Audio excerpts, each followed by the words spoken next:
All right, welcome everybody. This is the fourth meeting of the West Falls Church Active Transportation Study Advisory Group. My name, of course, is Tim Kutz, and welcome to anybody from the public who's joining us for the first time. We've got a pretty packed agenda today. I really appreciate everybody agreeing to meet a little earlier this time. Normally we meet at 7 o'clock and go till 9, and budgeted a little extra time just because we have a lot of topics to cover, and I want to make sure that you all have enough time to raise all your concerns and kind of bring up any recommendations you think are pertinent before we go into the next round of community meetings, which are going to be held in the middle of May. Oh, somebody had their hand raised? Maybe not. No, those are phone numbers coming in. I'm just going to mute them. Gotcha. Okay. So as I was saying, we have a packed agenda, but I don't know that we'll need the full 2.5 hours. Just wanted to make sure that we had enough time for folks to raise the concerns that they wanted to during this meeting. And of course, we'll have a public comment period at the end. But just to give you an overview of what we're covering today, we have our director, Tom Bashadny, on the line. He's going to talk a little bit about our active transportation funding opportunities. And he's got a slideshow that he'll have up to cover with you all, and be available for some Q&A after that. And then after that, we'll go back to this presentation, and I'll run through some of the recommendation alternatives that I mentioned in an email last month. We want to take a closer look at Haycock Road, specifically the trail running from Great Falls Street to the Metro Access Road. We also have a guest with us tonight, Gary Runkgo from VDOT. He's the district bridge engineer, and he's here to answer questions as well concerning the bridge and some considerations we might need to look at as far as making any improvements to that segment of the trail and the pathway there. Mark Kiefer, one of the AG members, and myself have reached out to Gary. He's been very helpful in answering our questions, so he's here today to kind of help walk us through some of those considerations, and we can talk about the larger connection from Great Falls as well, Great Falls Street, that is. Then we're going to look at the intersection of Leesburg, Pike, Shreve Road, and Haycock Road. That's been brought up by a number of you, mainly the concern around decreasing the crossing distance there, making it safer for pedestrians. So we'll talk through some options that we might have, some recommendations we might be able to make through this study, and then some other alternative solutions we've sort of thought of. I know Jeremy Hancock, you brought up some good points about, we can't just put sidewalks on every street in every neighborhood. It's not feasible, it's not cost effective, and it's just not going to work everywhere. So what are some other solutions we can come up with? So we have a few ideas. We did bring those up with the technical group, and we can kind of give you those reactions and talk through that with you all. We do have as well some future traffic volumes. We've looked at some of the roadways, the major roadways through the study area, and projected traffic volumes, daily traffic volumes, that is, out to year 2045. So we'll review those. And then the bulk of the presentation, I hope we can spend on looking at the priorities that you all had sent to me. Again, thanks for those. Thanks for sending me those. And I appreciate all the additional feedback that I got from you all. So we'll talk about that and the draft community survey. I'd sent that out a few weeks back to get your input. Some of you have given me some input on that already, but I want to make sure that we can get that finalized by tonight if possible, so that we can get that sent out to the community prior to the community meetings in middle of May. And of course, as I mentioned, we'll cover next steps as we always do, and end with a public comment period. So without further ado, Tom, I'll turn it over to you, and you can give your presentation on funding. Thanks, Tim. I'm going to share my screen here. If you could just let me know when you see it. Yes, we see it. Okay. All right. Well, thank you for having me tonight. Good evening to everyone. I'm going to run through some slides related to how we fund transportation here in Fairfax County, including bike and pedestrian improvements. And so there's a little bit of a background. I'll cover how we kind of got here. I'll talk a little bit about transportation funding sources and some of the programming documents, some recent changes that are occurring in transportation funding, talk about our transportation priorities plan, and then there'll be time for questions and answers. And in the interest of time, I'll just kind of keep moving. How did we get here? Well, in order to know how we got here, you have to go back to the Depression into the 1930s. And prior to the Depression, all the counties in Virginia controlled their own roads. And in the Depression, many of the counties were having fairly significant financial difficulties. Road maintenance was not being done. And as a result, you can see from the picture there that actually was taken in Fairfax County. They were having trouble conducting commerce because whether you went from county to county, the roads were not necessarily being properly maintained. So in 1932, the General Assembly said, you know what, we're going to take over the secondary road system. They basically did that for all the counties in Virginia, with the exception of Arlington and Henrico. And that it was called the Byrd Act, basically said that VDOT was charged with maintaining the roads and doing that in a uniform way throughout the Commonwealth, so that basically facilitating commerce to be conducted. What was not included in the VDOT system is the cities and towns. So, for example, the city of Falls Church, city of Fairfax, and the towns like Vienna and Herndon are not included in the VDOT system. They actually do receive some money from VDOT to maintain their roads, but that is their responsibility. And since the 1980s, I think 1986 was the first transportation bond that Fairfax County put before the voters. Fairfax County has been supplementing what VDOT has been spending in Northern Virginia, and particularly in Fairfax, to enhance our transportation infrastructure. And that includes bike and pedestrian projects. VDOT does not do a lot of standalone bike and pedestrian projects, although they do some. But bike and pedestrian funding has largely been one of the roles of the county to kind of advocate for that. So there are a number of different types of transportation projects, and there are multiple strategies in how to fund those. And any large transportation project in Fairfax County usually has more than one funding source. It's very rare to have a large transportation funding project with just one funding source. And so we have a team of people here in the Department of Transportation, and their role is really to combine those various funding sources to make sure that we have the money that we need to implement the projects the board has said are their priorities.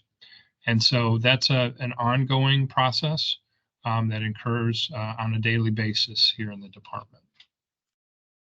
So these next couple of slides are just going to go through some of the documents that we have that include transportation projects, and also some of the funding sources that we have available. I'm not going to go through, line by line, but I do want to kind of at least highlight some of them to give you a flavor for how we fund transportation.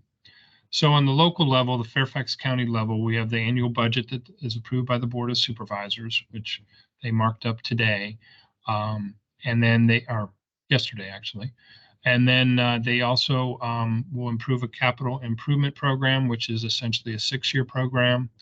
And then they have approved the transportation priorities plan, which is our Bible, so to speak, in terms of what additional capital improvements we'll be doing in transportation. And so we do have a significant number of local revenue sources that we bring to the table to fund transportation and also in particular pedestrian and bicycle improvements. So we have general obligation bonds. Those are put in front of the voters periodically. The county backs those with general fund revenues. And as part of that, they can fund metro, they can fund road projects, they can fund transit, but they also fund bike and pedestrian projects. In the last referendum that we had, I think 85 million of 100 million was spent on bike and pedestrian projects as part of that referendum. Hey, Tom, can I interrupt real quick? Sure. Could you make the slide a little bigger? And then what I'm going to do for people who are looking at it, if you hit Control and zoom in on your mouse, you can also zoom in on other portions of the presentation, make them bigger for yourself. Thank you, Tom. Is that? That'll Sure. work. Yep. Yep. There we go. Let's try that. Okay. Thanks, Mike. Yep. So another source is revenue bonds. Typically, those are used for things like metro parking and toll roads, but they can be used to support pedestrian infrastructure that's associated with toll roads, for example. It's not a county revenue bond, but VDOT is implementing some pedestrian improvements as part of both the I-66 Express Lane project and the 495 Express Lane project. General funds, those are county tax dollars. They can be used for what we call pay down capital, and they can be used for a variety of sources. That they do fund transit operating, as well as our department budget, and they pay debt service on those general obligation bonds. There's special tax districts that can be established. These are typically established by petition of the landowners, and we have 3 of those. For Dulles Phase 1 and Dulles Phase 2 and Route 28. Those projects do often include pedestrian infrastructure as part of that. Service districts can be established, and we have 2 of those right now, specifically for transportation in Reston and Tysons. Those apply to the specific geographic area, and they fund in any types of transportation improvements. The board has also implemented what's called the commercial industrial property tax. This is 12.5 cents actually, on top of the real estate rate that you would pay on your own property that you own. And this is paid for by the owners of commercial and industrial property, and that goes to transportation, and it's very flexible funding source. It's spent on bike and pedestrian projects as well as road and transit projects. We also get an allocation from the Northern Virginia Transportation Authority. 30% of their funding goes back to the locality where it was raised, and so we can use that for bike and pedestrian projects. We do get proffers from developers and developers' contribution. We often like to see developers build pedestrian infrastructure as they're implementing their projects, so that the public sector doesn't have to come through and do that at a later time. And transit fares and advertising can help with things like bus shelters and bus pads that can improve the pedestrian environment for those who are waiting for buses. So going on to the regional level, I'm not going to talk too much about the regional documents, but there are programming documents at those at the regional level, both the Washington region as well as the Northern Virginia region. NVTA, the Northern Virginia Transportation Authority, generates about $200 million a year for transportation in Northern Virginia from primarily 2 sources, a regional sales tax and a grantor's tax. The grantor's tax is paid for by the seller of property. So if you sell your house and you look at all the paperwork, there'll be something on your paperwork called a grantor's tax. And a portion of that goes to fund transportation here in Northern Virginia. NVTA has some requirements that have been established by the General Assembly to guide their funding of projects. And one of the things that they are required to do is really focus on projects that have the greatest congestion relief relative to cost. So they have a lot of flexibility in what they can fund, whether it be big interchange projects or small projects. Sometimes the smaller projects actually score better. just because the interchange projects end up to be very, very costly, even though they have a lot of benefit. And they go through it's a competitive process every 2 years to select their projects. We also have in Northern Virginia tolls. I'm sure all of you are familiar with the express lanes as well as the tolls on the Dulles Toll Road. Those are used for supporting those projects, but they also do provide additional resources to support bike and pedestrian improvements. So, for example, the I-66 outside the Beltway tolls will be supporting a new project, a new trail, essentially parallel to I-66, all the way from the Dunloring area out to Centerville. We have seen some of the inside I-66 inside the Beltway revenues also used for pedestrian and bicycle projects.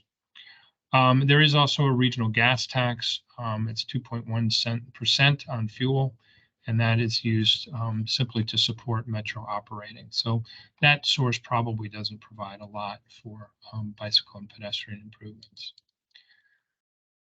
And then we have the state. There's a lot of different pieces here at the state. The main source of revenue at the state level is something called Smart Scale. And Smart Scale is a competitive process that all the jurisdictions in the Commonwealth can participate in.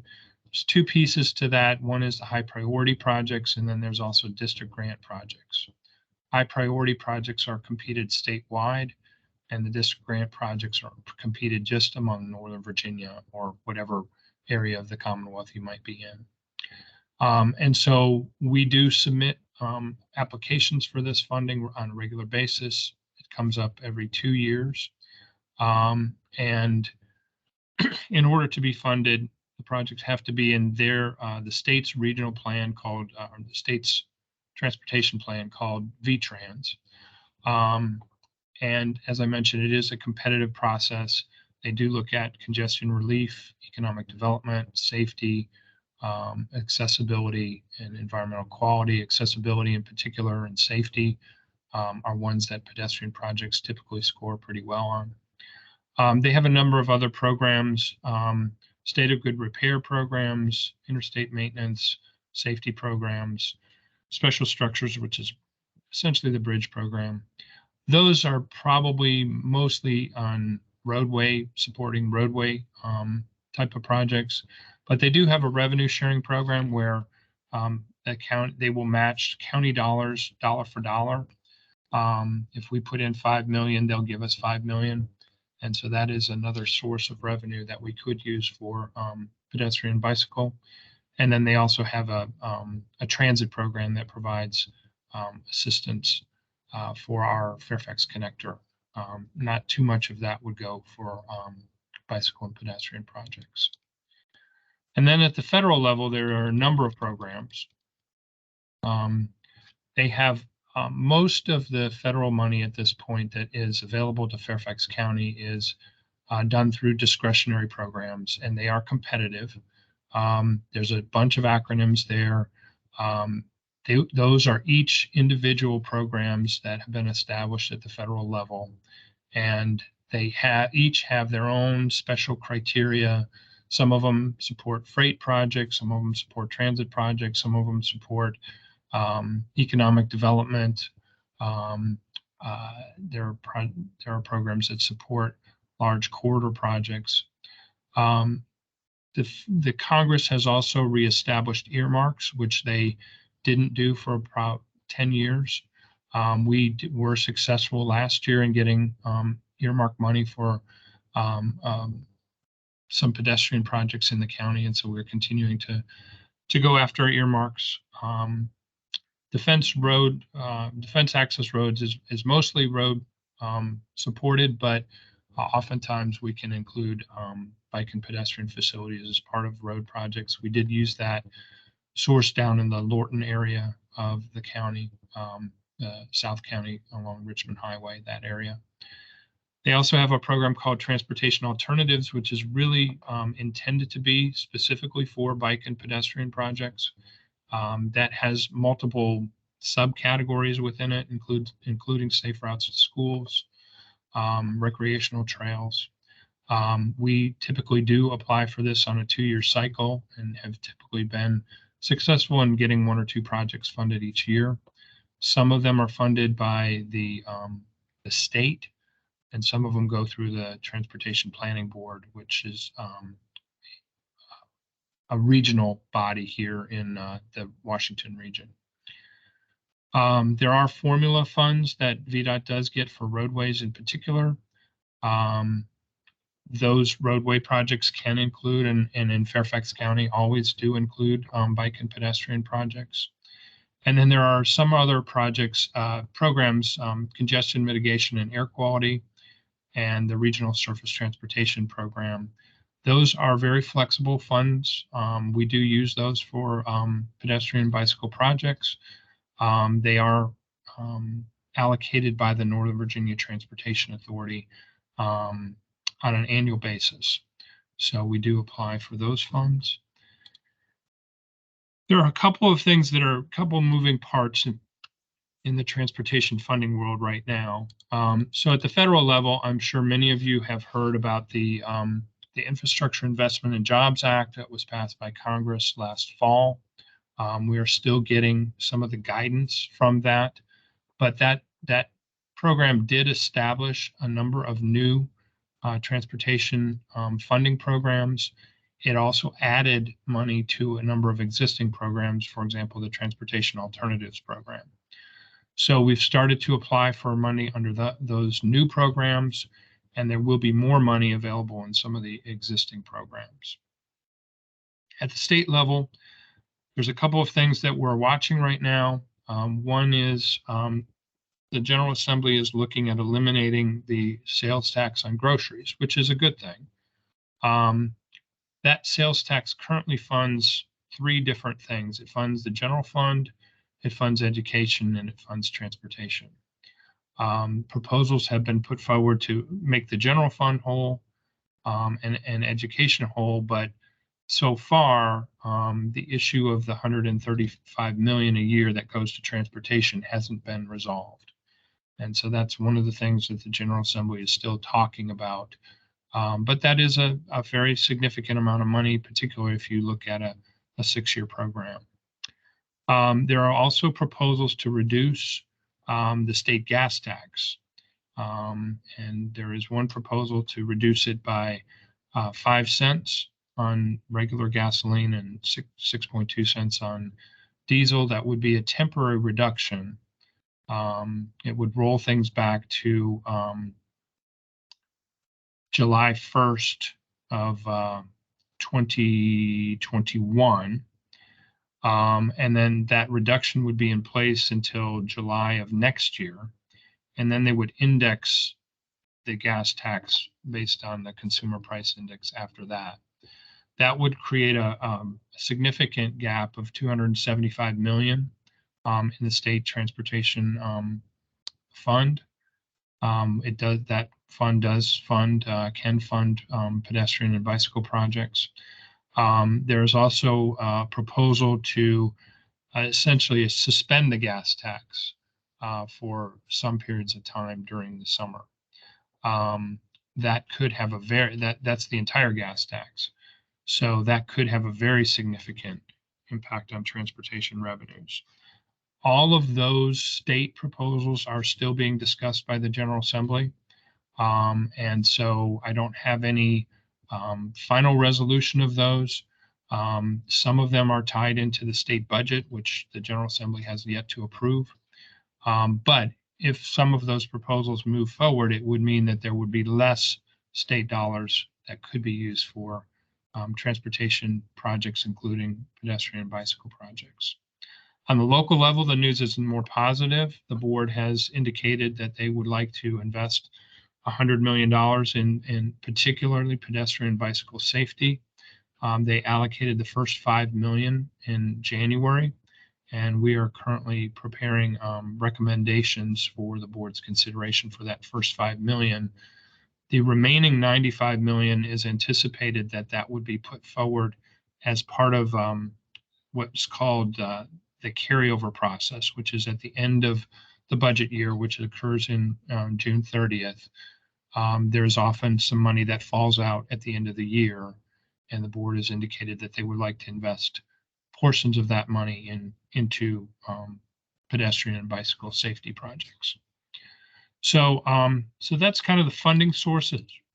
And I want just very quickly to talk about the programming document that we have here in the county, which is called the Transportation Priorities Plan. The original plan was adopted by the board in January of 2014. It was essentially a $1.4 billion program over 6 years. It had about 220 projects in it of all types. A very significant number, I think over 100 of those projects were pedestrian and bicycle projects. Subsequent to that, in December of 2019, the board adopted an updated TPP, which actually had more money in it, about $3 billion, and that runs through fiscal 2025. And it does include money for pedestrian and bicycle projects. What these are intended to do, both of these, the original plan and the updated plan, are intended to pull together all those revenue sources that I talked about in the previous slides and put them in one place so that the board isn't, kind of approving one program today and a different program next week and another one a couple months from now, but pull all those revenue sources together so that there's one consistent set of priorities for the county.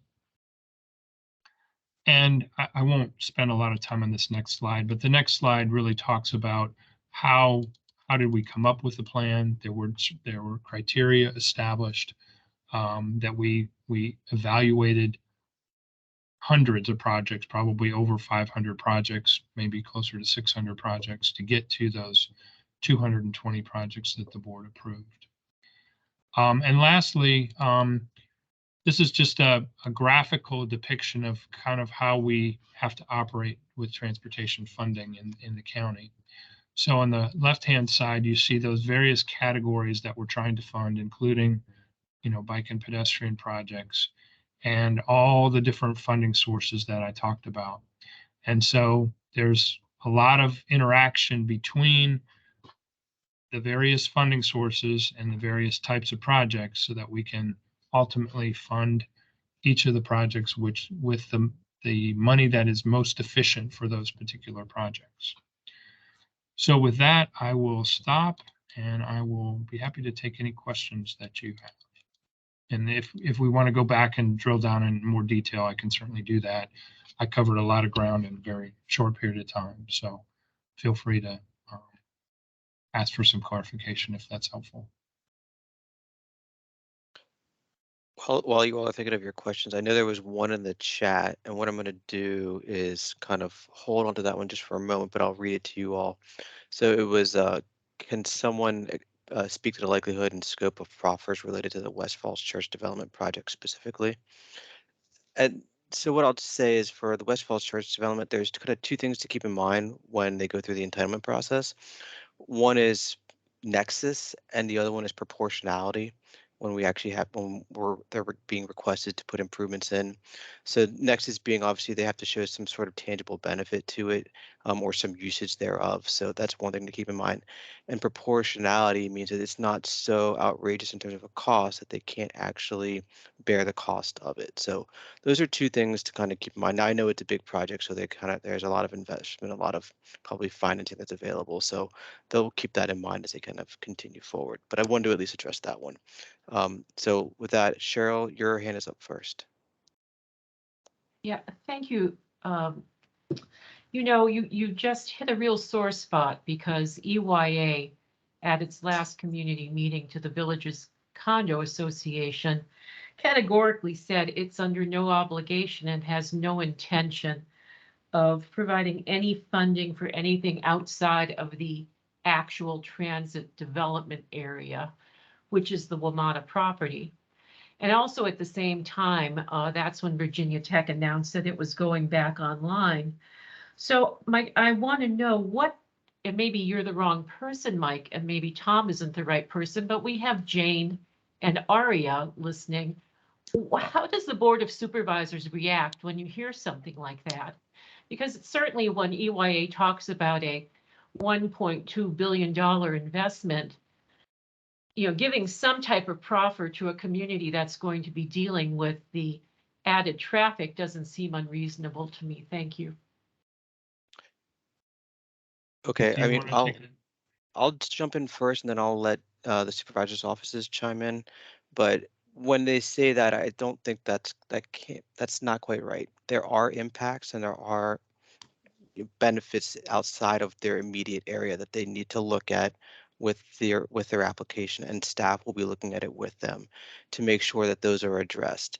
And then not only that, but there are the community concerns that need to be addressed as well. So that's why this study is coming up, so that we can identify those, so that they can be shown, and then the applicant say, okay, we do have an impact. We have a usage here that is something that can work within kind of the confines of our development application. So no, they are not constrained to the limits of their site, and they can move out, and they can and should move outside of it to the extent that it's reasonable to do so. With that, I'll let Jane or RA speak for this. Well, Let me just add one. I'm sorry, just let me be very specific. The question was from the villages, and it was directly associated to the sidewalk on the Mount Daniel side of Haycock Road. And EYA was very categoric that it was under no obligation to make any types of improvements. So I think you all have a little work to do with EYA based upon what Mike is saying. I guess Let me- if you don't let mind, me I'll, just jump in. Hold on one second, Ben. Proffers are zoning cases are negotiations. And so, each side of the negotiations, may stake out their initial positions and things like that, but they're negotiations, and ultimately proffers are voluntary, but the Board of Supervisors does want to see that the developers are addressing their impacts. And for different types of projects, the impacts are different. So I wouldn't be too concerned personally about what a developer may say in a presentation until they actually submit their case and we start negotiating those cases with them. There's a lot that will go on before that case ever shows up at the Planning Commission for a public hearing. And in this case in particular, there are pedestrian and bicycle things that we would like EYA to contribute to.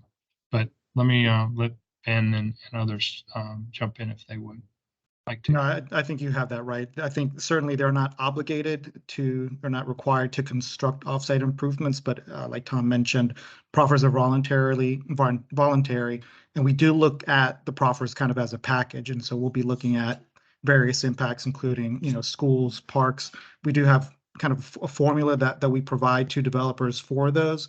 For the transportation projects, certainly look at the impacts that the projects would cause, and we'd be looking for improvements related to those, and those are on-site and off-site. I from the province issue side, I agree with Tom and what Ben was saying. At the end of the day, there's a lot of different factors that'll go into those, but I think it would be incorrect to say that they are not going to be considering the other impacts that are going on in the area. And I would agree that if that is what they're saying, I think in that moment that is minimizing the amount of discussions and ongoing negotiations that will happen with the county, with the Board of Supervisors teams moving forward, as that is one of the things that they have most been focusing on, watching that site, and will continue to do so as they move forward. All right, thank you. Mark Kiefer, you're up. Thank you. Thanks, Tom, for the presentation. A couple questions. For the Fairfax City area that's being developed that borders on Route 7 and Haycock Road, that quadrant, how is that?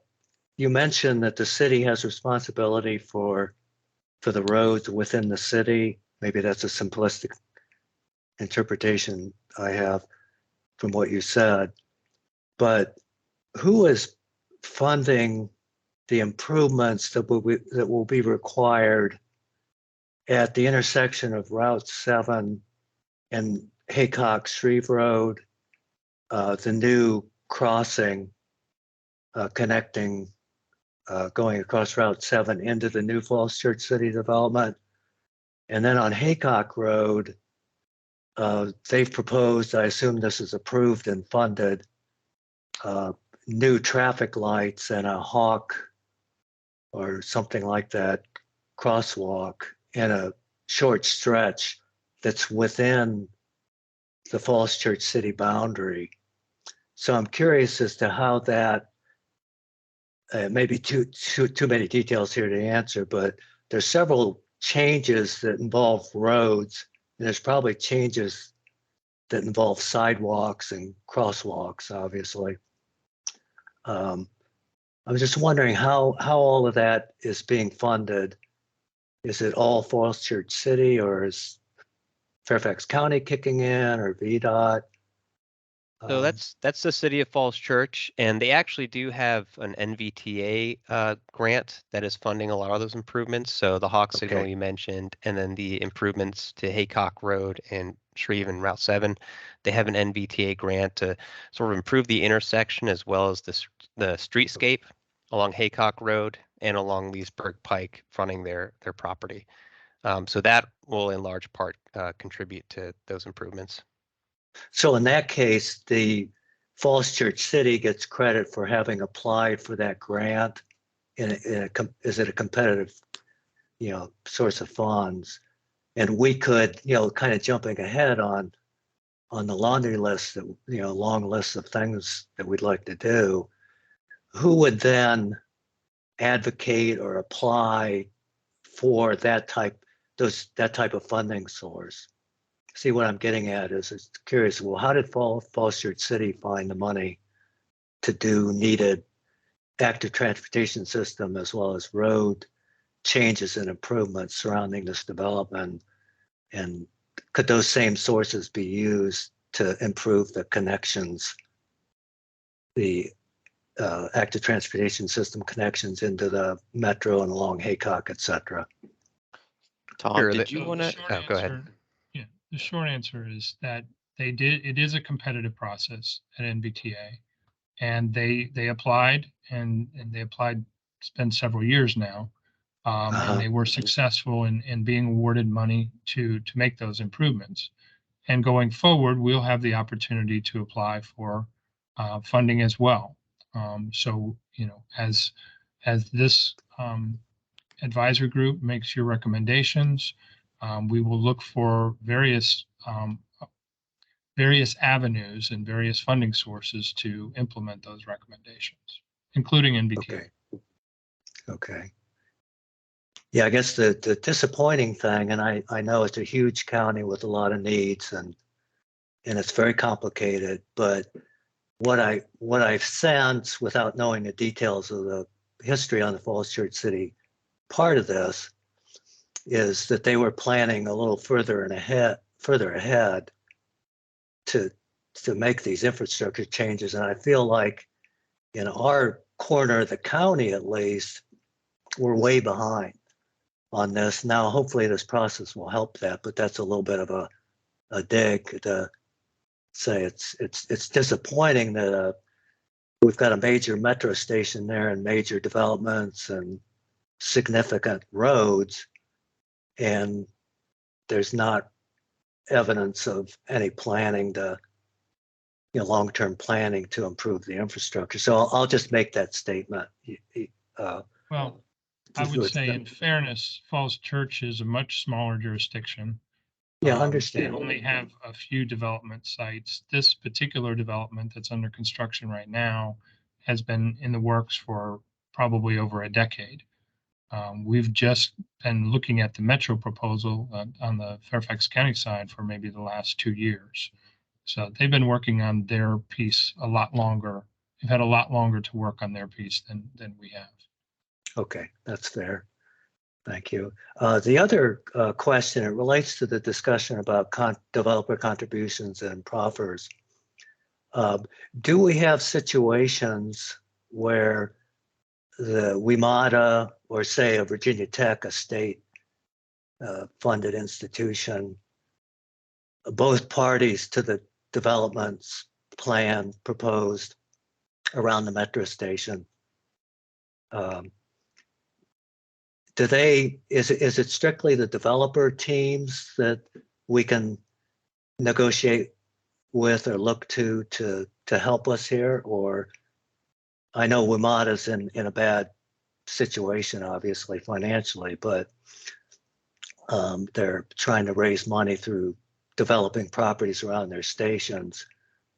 So I'm wondering if there's any leverage or options there with those publicly funded organizations to get more of a contribution to improve the infrastructure immediately around the areas impacted by their developments. So when EYA files their zoning case, any commitments that they make will be commitments of EYA. And it is I guess it's also a negotiation between EYA and WMATA, because the more improvements that EYA builds as part of the development, the less money they would have to give to WMATA in terms of, rental for property and things like that. So there's a couple of negotiations that will have to go on before any development proposal will be approved, either by the Board of Supervisors or the WMATA board or EYA. So there's a lot of give and take that will have to go, but Metro, any contribution that they would make is money that they would be getting from the development. Would be tied back to the development. Maybe it's a question for Ben or Jane, but that's just something I'm curious about. Can we try to get, to put this crudely, try to get something from WMATA or Virginia Tech as part of allowing them to engage in these money-making projects, with the interest of, I'd like to more easily be able to use the metro from my, within a half a mile than I am now. So my hope is that they would do something outside the boundary of the development to improve pedestrian and bicycle access to the station and the development. I may be naive, but given where they get a lot of their funding. Okay, thanks, Mark. I can maybe try to address that quickly, at least on our part, with our experience. I think, the applications are being submitted by the development partners.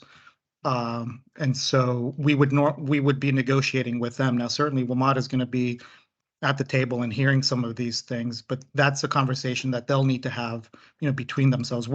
Our job is pretty clear. It's looking, evaluating the proposals, trying to get an understanding of the impacts, and then working with the builder to, to mitigate and address those things. And so we would be looking at the developers, to negotiate the proffers with. All right. Thanks, Mark. If you have any other questions about the development process, you can go ahead and submit them to the chat or email Tim, and we can get you specific answers from our zoning team. I'm going to move on to allow Jeremy to answer his question. So Jeremy, or ask his question. Sorry. Go ahead, Jeremy. Figure out how to answer my question. Yeah, Tom, thanks for putting this together. I had a question about the impact of the federal funding bill and what that does for Fairfax County. Does that mean more direct money for the county, or is that more access to grants? What's the impact there? So the short answer is no more direct money, but what it does mean is those competitive funding programs have more money in them. So we will have a better chance of securing money through those competitive programs. So in the past, they had something, it was called the Infrastructure Finance Bill, infra they called it. And, they might fund one or two projects in Virginia, total. And now the infrastructure bill puts more money into that pot. So there's a better chance of getting funding out of that pot. But we won't be getting a an allocation of that money to Fairfax County. Most of the money in the infrastructure bill will be either allocated through a competitive process, or it'll be done through allocations to the states. And then in Virginia, we have a competitive process at the state for allocating transportation dollars. So we'll be competing in that smart scale process, but there'll be more money at the table to compete for. Do you have a sense, is that like a couple year increase or is it multi? 5, It's 10 a year? multi-year. Yeah, is. it's a 6-year bill, so it's a Okay. 6 increases over a 6-year period. Okay, thanks. All right, thank you. I do not see any more hands up, so I'm going to assume that's the end of the questions for this part. If you have questions for Tom or us, please send them to Tim. This won't be the last time. We'll bring up funding again one more time as well to allow for anyone who wants any more further kind of information to kind of be able to do that. So with that, Tim, it's on to you for the next part of the agenda. Okay, thanks, Mike, and thanks, Tom. Yeah, Bob, if you could just bring up the agenda again, we'll run through that. First part is going to be talking about the Haycock Road improvements, as I mentioned, and we do have Gary Runco from VDOT on the call. Gary, if you're still on, would you introduce yourself? Yes, I'm still here. Let me turn everything on so that you can hear me and see me. Good evening. And I'm the district structure and bridge engineer in Northern Virginia. So my role is to oversee the 2,300 bridges and culverts in the 4 counties of Loudoun, Fairfax, Arlington, and Prince William, along with 15,000 other ancillary structures, all the overhead sign structures, all the traffic signal poles, all the light poles, anything that you can think of that's an ancillary structure falls into my domain. That's why it's structures and bridge. So that's my role. All right, thank you, Gary. We appreciate you being here, and appreciate you again for answering the questions that Mark and I had. So the purpose of this discussion today with AG is to look at Haycock Road kind of in totality from Great Falls Street to the Metro Access Road. You know, we've noted throughout this process the number of improvements that we want to see along this stretch, such as widening the trail. If you look at the map, you can see that there's only sidewalk. That's kind of the yellow lines you can see only on one side of Haycock Road. We don't have any sidewalk on the south side from Great Falls Street up until about Highland Avenue. We've talked about repurposing the outside southbound lane over the bridge for pedestrian and bicycle use, and that's really where Gary has kind of come in to kind of help us talk about what that might mean, as far as if we wanted to put some sort of Jersey barrier on the bridge, if we're going to take out a lane and put a barrier up of some sort, what the weight from that might do. I think we would need, as far as we know, to do some more engineering studies to determine that. So that's one option. And then looking at even constructing a pedestrian bridge. I know Michael had mentioned that at our last meeting. The pedestrian dedicated bridge that would kind of travel parallel to the existing one over I-66. So obviously we have a number of challenges. We mentioned the challenge of the bridge itself. We've mentioned the slope as you go from Turner Avenue up towards the bridge, heading southwest rather, towards the metro. We did, I guess it was Bob Corn and I talked with the Disability Services Board about the slope in particular and about some of the accessibility challenges somebody who's handicapped might have. They weren't as concerned with the slope itself. Somebody had thrown out the idea of, okay, maybe we need to regrade the approach to the bridge so that it's more accessible. But they did suggest that if we are going to make any sort of improvements to that section of the trail, that we do include some sort of handrail, since it is a little bit steep in that section, especially when it gets icy in the wintertime. So I just want to get the AG's thoughts, and if anybody from the AG has any questions from Gary, that's why he's here tonight, to answer any questions you might have on what we want to recommend for this stretch. And we don't have to get too particular, too specific in making a recommendation with this study. I know we've talked about even just saying we need to do a full-fledged engineering study for this section of trail to see what's required. And that's certainly something the study could recommend. But I really want to hear from you all, especially those of you that take this trail, what specifically you would like to see recommended as part of any improvements along the stretch of Haycock Road. So opening it up for discussion and any questions and answers.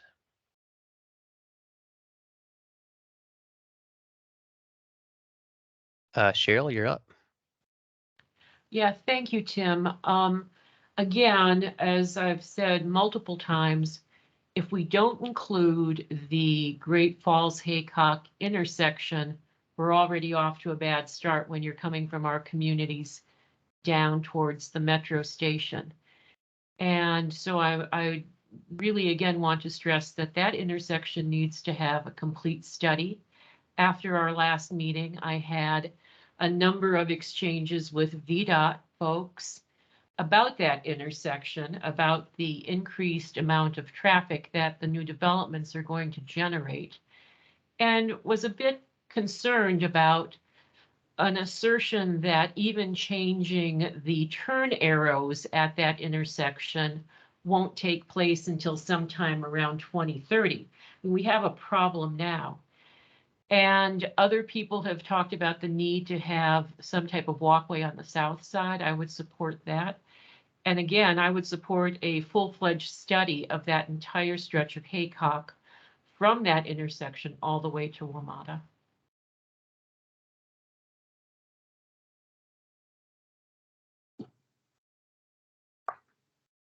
Any other thoughts?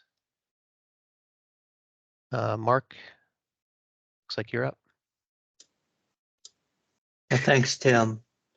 I think what I'd like to make a more general comment here to try to help the people listening and who can maybe help find a solution to this is what we need is better access to and from the metro station and to and from the commercial or amenities toward Route 7. So I would look to, obviously we need a crosswalk, a turner, and a wider path up to the bridge, and a wider, safer way to get across the bridge to the metro exit. And as Cheryl was saying, there's some improvements around the intersection that would feed into that, the intersection with Great Falls. So the more general comment I'd like to make is we have to have as a goal improving pedestrian and bicycle access and safety access to the metro station. That's the goal, with the hope that that would encourage people to get out of their cars and walk and ride their bike to take the metro or to visit the areas around the intersection Route 7 and Haycock. So that's a comment I'd make. It's not specific. We need improvements, in particular along that stretch, including the intersection to the metro access road. It's again, to repeat myself, and as other people have said, it's really poor, and I know it's complicated and there's rights of ways and difficult history on this, but that's what I'd like to see. What are the engineers and technical people that would have to execute, specify and execute the project? What's feasible over a longer term? And hopefully there's some near-term things to improve even if we don't have this development, improve a very poor infrastructure situation so close to a metro station. It's really unfortunate that this is developed this way, and let's figure out a way to improve the situation, knowing the complexities and costs and all that that are kind of barriers to this. So again, Sure. no need to respond, but you understand where I'm coming from. I mean, I could say, hey, make the sidewalk across the bridge 3 feet wide, or put in a Jersey barrier. I'm not a civil engineer, a safety engineer, and all that. What should be done and what's feasible to be done, given the poor condition of the infrastructure here, which is obvious to all that see it, so that it connects to this area with better infrastructure, or to be improved infrastructure that has the goals of walkability and so forth, to use mass transit and ride your bike without, fearing for your life. Sure. And yeah, Mark, that you hit on the big picture goal of this exercise, but I really, to phrase it maybe another way, we've talked about different potential solutions for this stretch. And Cheryl mentioned one, which is great, really improving the intersection of Great Falls and Haycock to get more people across to even access this trail. That's something we can mention in the report and recommend to the community. Some of the other things, what do you guys think would be, do we need a wider pathway? Does the pathway just need some maintenance? As far as getting across the bridge, what is the best solution that the AG thinks? Even if it's not the best from an engineering standpoint, what do you think is a solution that you would prefer as AG members, as representatives of the community? Would it be a road diet, striping out one of the lanes? Would it just be to widen the sidewalk? Again, Michael mentioned a pedestrian bridge. Obviously there are differences in costs and differences in impacts, but it really is up to you all to kind of determine what it is you would like to see and recommend. This is your study. So that's really what I'm trying to get at with this exercise here. And Bruce, I think you had your hand up next. Let's see. Can you hear me? I'm on you. Yep. Okay. We got you. In general terms, I just want to endorse the remarks of Cheryl and Mark. As the three of us pointed out in the joint letter, we consider that we don't have enough information to be able to advise on what the best solutions are. So in that sense, Tim, I think you're asking us to do something we can't do because we don't have the necessary information. And that's why we have put forward, expressed the need for an engineering study which would generate information on options that could be considered. Bruce, let me just, I guess, maybe quickly try to respond to the engineering question. The time that you do engineering is when you develop a concept. And I think that is in part what staff are trying to get from the community is, what are the types of things that you'd like to see? I mean, if it is, for example, we don't want to see any road diet on the bridge, that's an unacceptable solution, that's not one that they're going to then move forward. But if it's something that the group is amenable to, then that is something that we would then take to engineering, along with probably some of the other improvements. So I think we're just trying to get a sense of, what are the priorities from the group, and I think staff have provided some examples on segment by segment about what could be, what's possible. So we're trying to elicit some feedback from the group to then take that forward. Yeah, Okay. that's exactly right, Ben. Just yeah, I did hear your recommendation for the engineering study, and that is a necessary next step. But having that more targeted and focused on what specific improvements you all want to see is really what we're going for. Well, on Idlewood Road, where I live,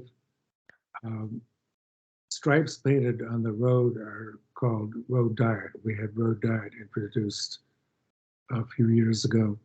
I think it needs to be something more substantial than painting stripes. I think there has to be, perhaps bollards. I think the idea of reducing the space on the bridge devoted to vehicles and increasing the space on the bridge devoted to active transportation makes sense. But I think there has to be more physical separation between the vehicular use and the active transportation use than simply painting a stripe in the road. I think it has to be more substantial than that.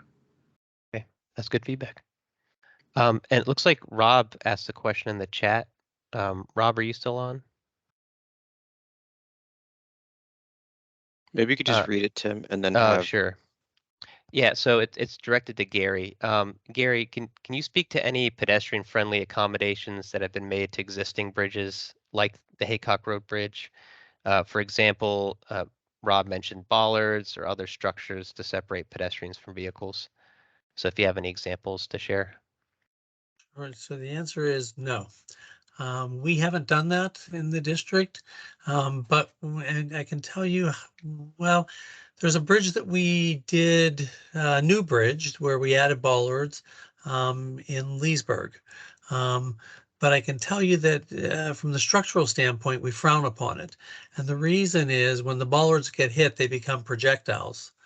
And so we're concerned about, injuries that would occur to pedestrians if the bollards are hit. Then there's also the question of whether or not they're breakaway bollards or whether or not they're actually attached in some sort of a more firm capacity to the bridge deck, and how you then repair them if they do get hit. And so it creates a lot of problems. So we tend to shy away from doing that. And that's sort of a central office guidance for us in the district. And it's in keeping with what AASHTO requires. We'd prefer a more robust separation. We're fine with, pedestrian railing, but the problem there is what you do at the ends coming off the bridge. So you end up with a blunt end where you have to put impact attenuators in order to prevent anyone from running into the ends of them. All options that can be kicked around. I would actually say that nothing is off the table based on what we have not seen, because we haven't seen a whole lot of requests for this. So I would say that if there are ideas, put them forth, and they can be studied, and we can make a determination of whether or not it makes sense or doesn't make sense. And did that all make sense? It did. That was great. Thank you, Gary. Sure. And I think Sonia was next. Great, thank you. Yeah, I was gonna similarly ask what Rob asked, and so Gary, thank you for that sort of talk through the details of what could be or has been done ever before on bridges to sort of repurpose some lanes or space for bike ped. I don't understand the resistance to bollards. They're used in so many other jurisdictions to provide separation for bicycles and pedestrians. And I think, well, I appreciate, we certainly don't want to have cars running into pedestrians and bicyclists. Sometimes we over-engineer these things. So I hope that if it is a repurposing, and I'm all about road diet and shrinking somewhat of the space dedicated for cars and providing additional space for people to bike and walk to and from the metro station. And if we have to use Jersey barriers, like was done in the Tysons, when you took the lane for the COVID lane closure up there, it looks like a construction zone. It seems very heavy-handed. So I guess what I would hope, I do think we need to either improve the bridge, but if we can't do it in a way that makes sense, is comfortable and inviting for obviously we want it to be safe, but it also needs to be someplace that people are willing to walk across. Maybe it does need to be a bike ped bridge. I was resistant to that because it seems excessive given we have a bridge. Why can't we work with this? But I hope that whatever solution we can come up with is more than feeling like a temporary construction zone. Oh, and I will add that the Gallows Road Bridge right now has bollards up as to separate it for pedestrians and that walkway connection. I get it's during construction, but it's there. And it's not comfortable because there's a lot of traffic that's got a lot of lanes as compared to what we're dealing with here if we reduce the space. So I hope we can be a little innovative in how we, repurpose this road, but I do think it's absolutely necessary, and I support a really good connection across this bridge and what we can do along the rest of it down to Great Falls, because it will be needed. Thank you. If I can jump in again, Tim, a little bit. Prior to this meeting. Sorry, Mark, I think Cheryl had her. No, that was first, actually sorry. Gary, Tim. Oh, sorry. Go ahead. Okay, so prior to this meeting, we actually had exchanged a couple emails, Tim and Mark and I, and we actually had taken a look at this bridge to see if in fact we could widen the sidewalk. And we concluded that we need more engineering, but it wasn't necessarily ruled out. So it was a question of how we do it and what the loads would be. And it gets a little tricky on the engineering details. Details are always the problem. The suggestion from our central office was that we remove a part of the sidewalk, that we would then use the reinforcing steel that's in the existing sidewalk to tie in the new piece so that it's actually connected in a robust manner, for lack of a better word, and that we would make sure that we're checking the cross slopes, which actually look good, that we would check the dead load. It looks like the capacity of the beams would probably be adequate, but we're not 100% certain until we run the numbers. We'd have to check the pier, and we would probably have to do some work at the ends of the bridge because there's approach slabs where it comes off and ties in with approach slabs. They'd have to be removed and rebuilt, and that might require the abutments to be slightly rebuilt. So there's engineering work that has to be done, but it's certainly a possibility that you could in fact just widen the sidewalk. And it's interesting, the whole bollard issue versus, even just having a sidewalk with no protection. Having a sidewalk is viewed as acceptable. It's done all the time, and we always say, yeah, that's fine. And if a car goes off the road, the sidewalk, the curb is not going to prevent the car from going up onto the sidewalk. The bollards just actually kind of get in the way. So having the sidewalk is probably a better solution. Okay, that's really good to know. Can I ask a really quick follow-up on that? This is Sonia again. I just wanted to understand that if part of the solution is extending the sidewalk, would that include like a separate bike lane? Or is it the sidewalk would be for both bike and ped, or would we have bike lanes? Because I think that we would need to consider both uses. Thank you. So we haven't looked at that yet. And, all we were asked to look at is if the lanes were narrowed, could the sidewalk be widened? And so the answer is yes. We didn't look at what the distances are and figure out what would go where.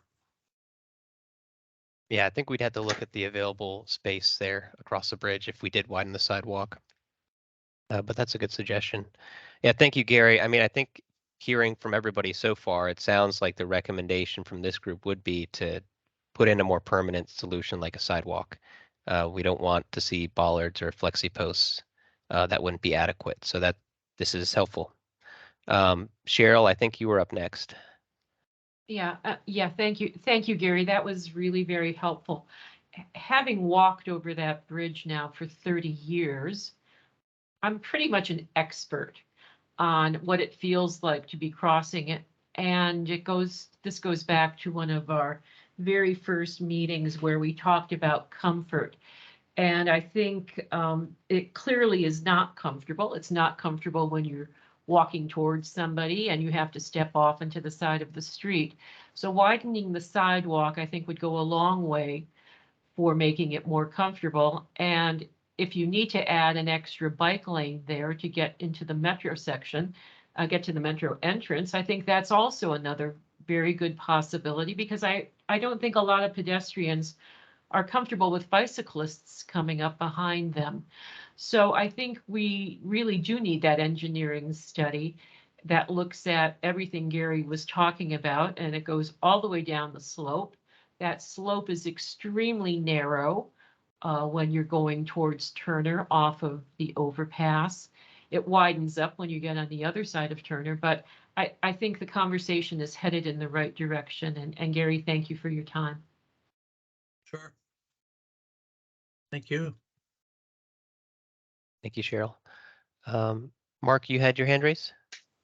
Yeah, following on what's just been said by Cheryl and Gary, thank you very much for coming and contributing to the meeting. Widening the sidewalk, if that's feasible, adding a bike lane. There need to be some buffer, probably to the left of the bike lane, and the bike lane leading into the West Falls Church access road.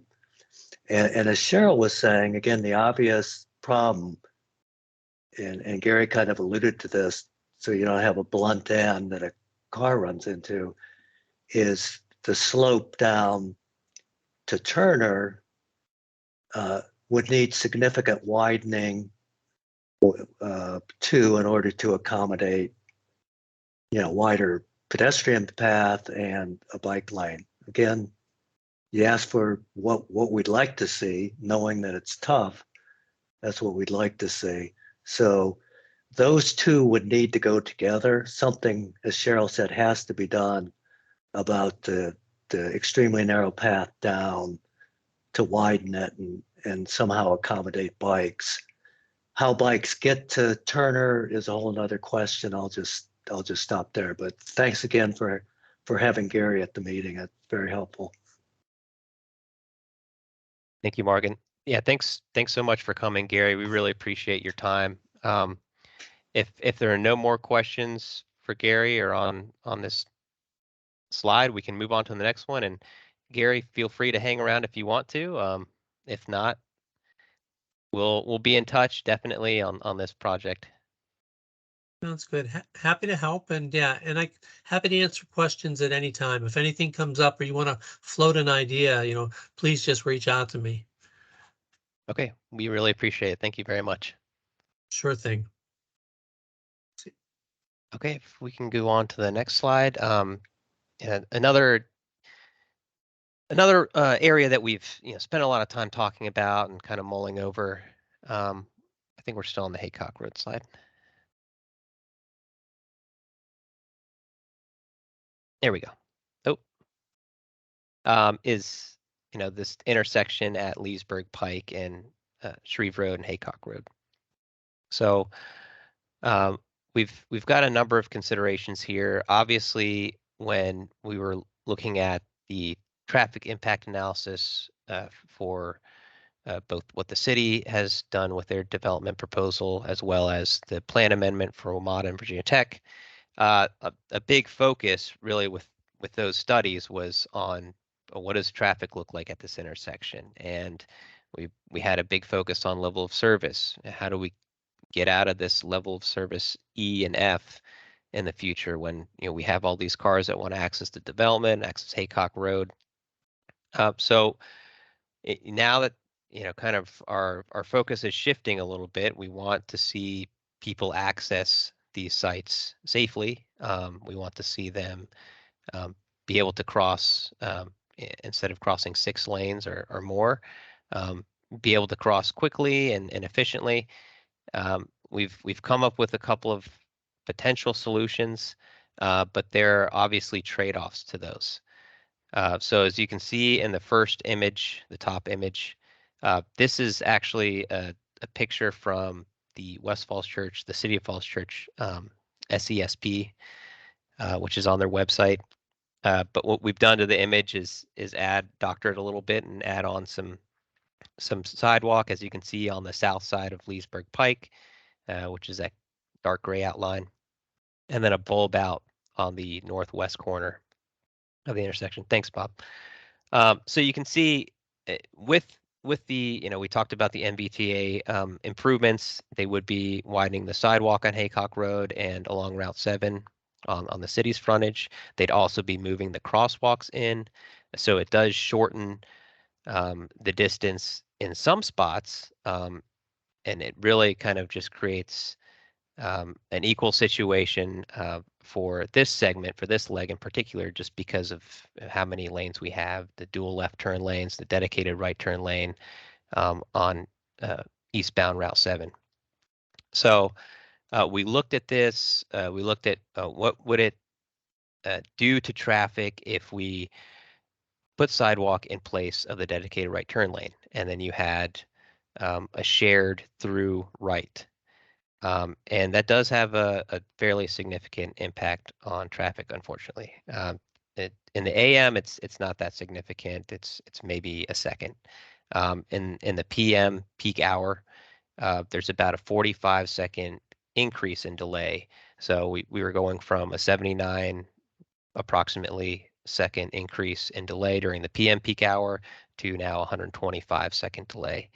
And then there's an even bigger impact to queuing. So the queue length, which is basically cars stacking up to make the right turn on Leesburg Pike onto Shreve Road, was projected to be 71 feet in the AM and 254 feet in the PM.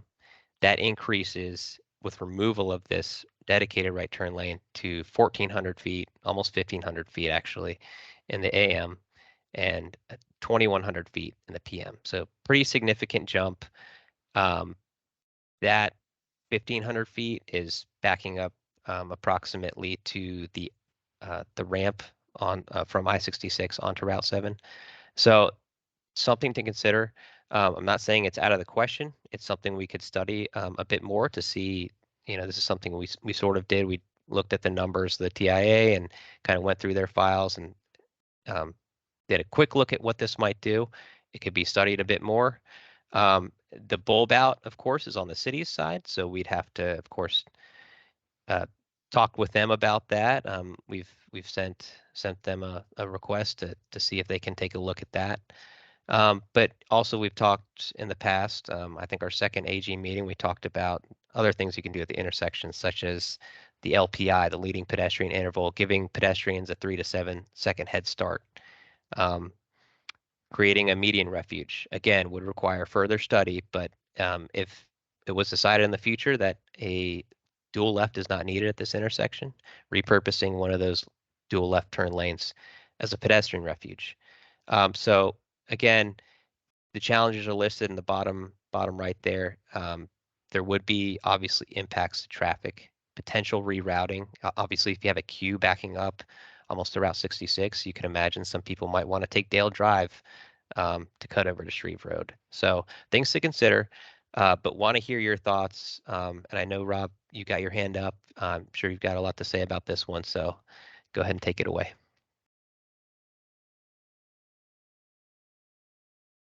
Oh, Rob, you're muted.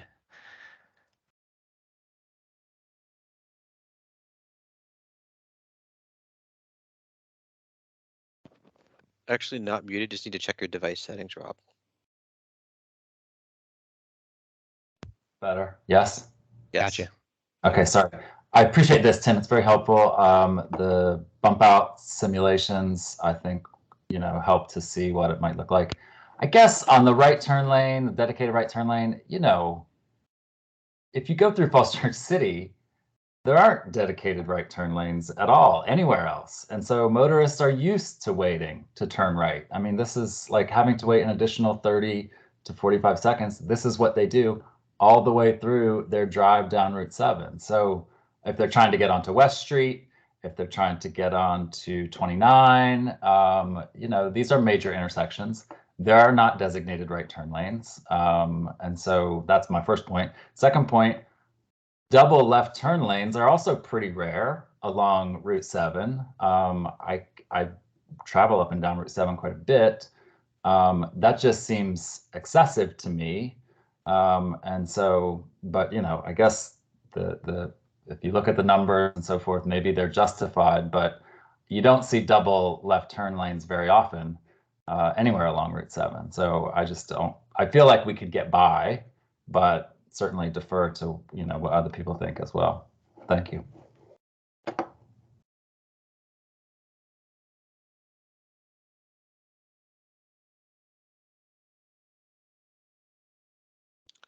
Looks like Sonia's next. Okay. Go ahead, Sonia. Sonia, sorry.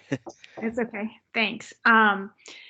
Yeah, you know, I mean, I really want to shrink this intersection. Those traffic forecasts, you know, I mean, you know, I hate to not build something for the hour that people are slightly slowed up when, you know, all other hours of the day, you know, we have free moving traffic and there's no issues, but pedestrians are still forced to cross this really lengthy crosswalk. So, you know, I hope that we can look at that.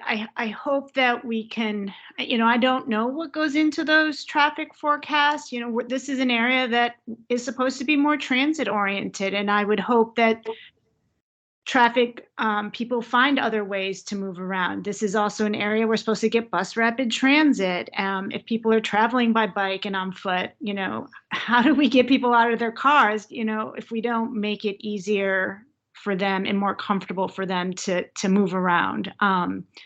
You know, I do drive, and so as a driver, that backup coming into town sounds, you know, daunting. But then again, maybe that would be the incentive for me to take Metro and leave my car home. You know, and as a safe streets advocate, I mean, the right thing to do is to put those bulb outs there and to put a pedestrian median in there. I mean, that crosswalk is wide, a long way for folks to cross that street. So we just got to figure it out. So I hope that we can continue to look at this because I really do think it's something important for us to do here. Those are great comments. Thank you. I think had Mark up next and then Jeremy. Yeah, thanks, Tim. In the sketch at the top, it looks like they're on westbound Haycock. It looks like there's 4 lanes, a right turn lane, left turn lane, and 2 westbound crossing. Are they adding is somebody adding a lane in there? Right, so you're looking at the top, or Haycock. you're looking on Haycock. Yeah, so right top. now there's a median. So they would be repurposing that to a dedicated left. So there's a median existing, and they would be kind of taking that away. Yeah, what I see are 2 westbound going from Haycock to Shreve instead of 1. There is see the top, sorry to get into the details of this, but there's a right turn, a left turn, and 2 going straight through the intersection from Haycock. Right. So that's a change. That's a change from existing. So today, I believe there's 1 through, and so they would have 2 through movements, a dedicated right, and then a dedicated left. So they would be removing the median that's there today to be able to do that. So in order to make that work, they need to do something, I assume, on the Shreve side, which is quite narrow and only 1 lane. I mean, there's a short one to go in the McDonald's in the shopping center. It's just, I'm not nitpicking the drawing versus the picture and what the current state is, but somebody's found funding to significantly widen Haycock. And it's flowing into Shreve, a county road or VDOT road, whatever, whoever pays for it, maintains it. That's 1 lane. Well, So they're not. they're not widening it. They are just repurposing the median. But again, this is the city's plan as part of their project. So I don't want to get too bogged down into what they're doing, but Hey, what can we do Tim, to? I'm not getting bogged down. What I'm stating is you're showing that this is flowing into Shreve, and that's going to affect traffic, pedestrians on that side. So in the planning for dealing with this, is the county or the state doing anything to improve Shreve, or is Falls Church City paying for it, to handle that and the impact on pedestrians in that stretch? So that's Sure. enough said. So Sure, that's no, I can address that's that. that's a significant change that affects the ATS, particularly on Shreve Road. Sure. So on Shreve, if you look down at Shreve Road at the crosswalk there, they actually are proposing to improve that. You can see it's a better crosswalk. Like if you go out there today, it's terrible. You can kind of see that in the picture. There is a median, but if you're in a wheelchair, you have to kind of go around that out into traffic. So they are improving that crosswalk as part of this plan across Shreve. So overall, the intersection, as far as pedestrian safety and accessibility is concerned, would be improved. But really what I wanted to ask you all for this portion in particular is getting across Route 7, especially from the Falls Hill community and people coming off of the WNOD trail. I know this has been kind of a big issue, so just wanted to put all the options out on the table and talk through what some of the impacts might be if we were to pursue some of those. So it's really going to be up to the AG whether or not you want to recommend some of these things. Okay. Jeremy, I think you're up next. Thanks. Yeah, maybe a different perspective on this too. As much as I want to, improve this intersection, when we held a community meeting on the Chestnut intersection, I think the biggest feedback we got in that meeting was just a lot of concern about what slowing down traffic in that area would do to a flow into our neighborhoods. And I think the idea of tripling the backups down Route 7, I think folks in my community would probably revolt. Part of the issues, we have no sidewalks in our neighborhood. It's not great to walk around pre-COVID during rush hour in our community. I certainly wouldn't let my daughter ride her bike around Dale or Pine Castle. And so I think nothing's in a vacuum. And so we just want to be careful we're not solving one problem and creating others. Right. That's a good point. I think Cheryl, you were up next. Yeah, thank you, Tim. I find this a very frustrating conversation to have because once again, we don't have anybody from Falls Church City able to answer questions that Falls Church City should be answering. And, they're the ones that started this project. They got out ahead of Fairfax County and got money.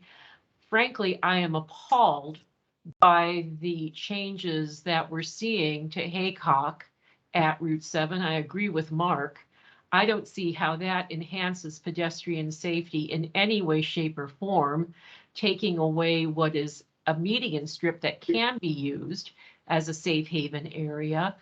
And, again, having maybe I'm the only person who's driven in this area for the past 30 years, taking away one of those left-hand turn lanes is something EYA has advocated for, which made me immediately suspicious.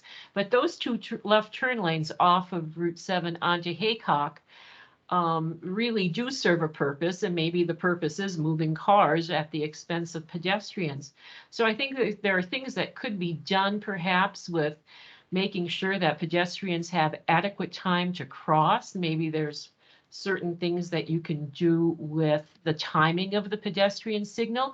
Again, we're not having any discussion about what the traffic light leading into the development, I guess it's the Chestnut Road or whatever that road is called, the new traffic light off of Route 7, how that's going to have an impact on the Shreve, Haycock, Great Falls, Route 7 intersection, and also how the I-66 exit into the metro parking lot diverts traffic from this. So again, we're missing key components here. Maybe you have the discussions with the technical advisory group, but it would sure be great to have Falls Church City here to explain some of its thinking to us.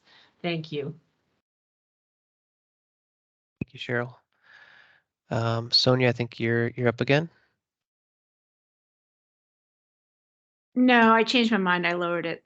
Okay. Yeah, thanks. All right, no That's up problem. for hands, Tim. All right.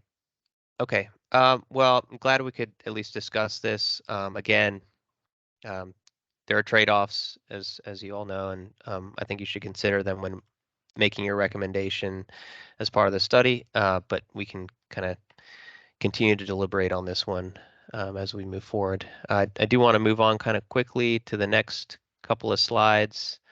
If we could go, I believe we're talking about the ADTs next, or no, we have a couple of alternative solutions that we talked about with the technical group. You know, Jeremy, you had mentioned specifically, what can we do on a lot of these residential streets that don't have sidewalks, aside from putting sidewalks on all of them, which is not very feasible. So we went out and tried to do a little bit of research to see what could be done. Not a lot of examples in Fairfax County or even the state of Virginia, but we did have heard about the Slow Streets pilot program that they did in DC. They did this in San Francisco and other areas, really kind of spurred on by the pandemic, but temporarily closing down streets, designating them as slow streets, so lower speed, 15-mile-per-hour streets, local only traffic. The thought here is to try something out. You know, I brought this to the technical group and they weren't super keen on it. VDOT noted that this hasn't been done in Virginia yet, and you know, just because there's no precedent for it in Virginia doesn't mean it's not something we could try. And if this group thinks is worthwhile, but essentially, you know, what I'm showing here is how this might be applied to Chestnut Street, as you can see on the top right corner of the slide in the map, Chestnut Street and Gordon's. That was really an area of focus from a lot of you, and getting your recommendations and your priorities was Chestnut and Gordon's in particular, and the lack of sidewalks and safety there for pedestrians. So a thought was to do this. Another thought was on the next slide to maybe even designate some of these streets as one way. I think the most sense would probably be to do a one-way street on Dale and Chestnut. I think, you know, looking at Pine Castle Road, you know, Lexington Road, some of those longer stretches, you know, it might be a little tricky for people trying to get back home from certain areas, but we're trying to think through ways of, you know, how can we, with maybe some signage, direct traffic, and maybe repurpose some of the roadway for pedestrians and cyclists. So you can imagine if you have a one-way street, then you're able to dedicate some more of that right of way or that roadway towards a bike lane, for example, or you know, at least, you know, giving people the opportunity to, you know, not lose their parking, which people get, you know, pretty animated about, while also giving people access to walk and bike. So would like to hear your thoughts. Certainly, Jeremy, if you have any on these or any other ideas, if you've gone out and done some research as well. But we definitely want to try to consider something other than just putting sidewalks everywhere. And these are some alternatives that we came up with. Go ahead, Jeremy. Yeah, thank you. I appreciate the thought you guys have put into this. Can we go back to the slow streets slide? Yep. I was trying to get an idea of what that looks like. So the idea, so there's a 50 mile an hour, but is it intended to like physically block a car or slow them down by physically blocking them, or is Are you just showing kind of there's a sign in the middle of the road? What's the thought there? No, so like how they did it in DC, sort of like this. They had some temporary barriers up, and cars can drive around them. So anybody who lives on that street would obviously be able to drive around these barriers and access their driveways or whatever. But and any local deliveries would be able to skirt by them. But really, it's to try to dissuade other folks who are just trying to cut through from using them, and then just indicating to other drivers, this is a slow street. You need to slow down to 15 miles per hour. The problem, of course, with these is enforcement. And I know DC wasn't totally successful in implementing these. They were in some areas, but not in others. But it's an idea that might be worth trying. Again, we'd have to coordinate with VDOT and others on this, but something that other folks have done. Yeah, I think something like this would be easier to get community support around, particularly just trying something. Or the one ways, I can just imagine the phone calls I would get, changing the flow of traffic or somebody having to drive further. But I like this. I think we should explore this more. Hey, Tim, can I try something real quick with the group? So in terms of the, what we're trying to talk about, I know we have some of the things we're proposing make it a little less attractive to drive, but that's kind of one of the points we're trying to do here, is to try to really emphasize that we want people to walk and bike in these areas. So if we think about it from maybe that perspective, say, maybe if you do take a crowd on a particular errand, you have to maybe drive a few extra, I don't know, 100 feet out of your way or something like that. But what we're giving you in return is a space to kind of walk and be able to kind of bike in your own neighborhood. So I just, something else to think about as we're kind of showing you these kind of concepts, at least for something for you all to digest. That's all.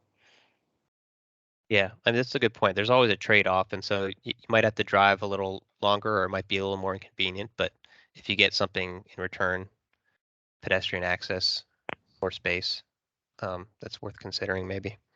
Rob, you have something?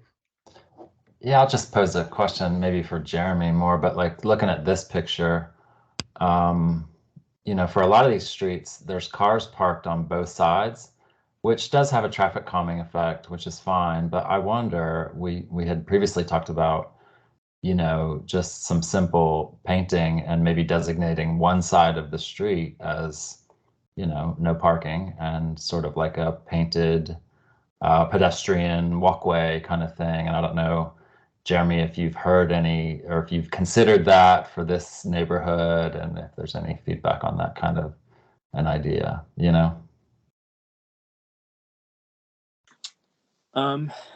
Yeah, I think one of the challenges with having like a designated one side of the road is that it's very curvy, and sometimes it's difficult to see around corners. So I think people tend to move back and forth on them anyways. You can't force somebody to walk within a box.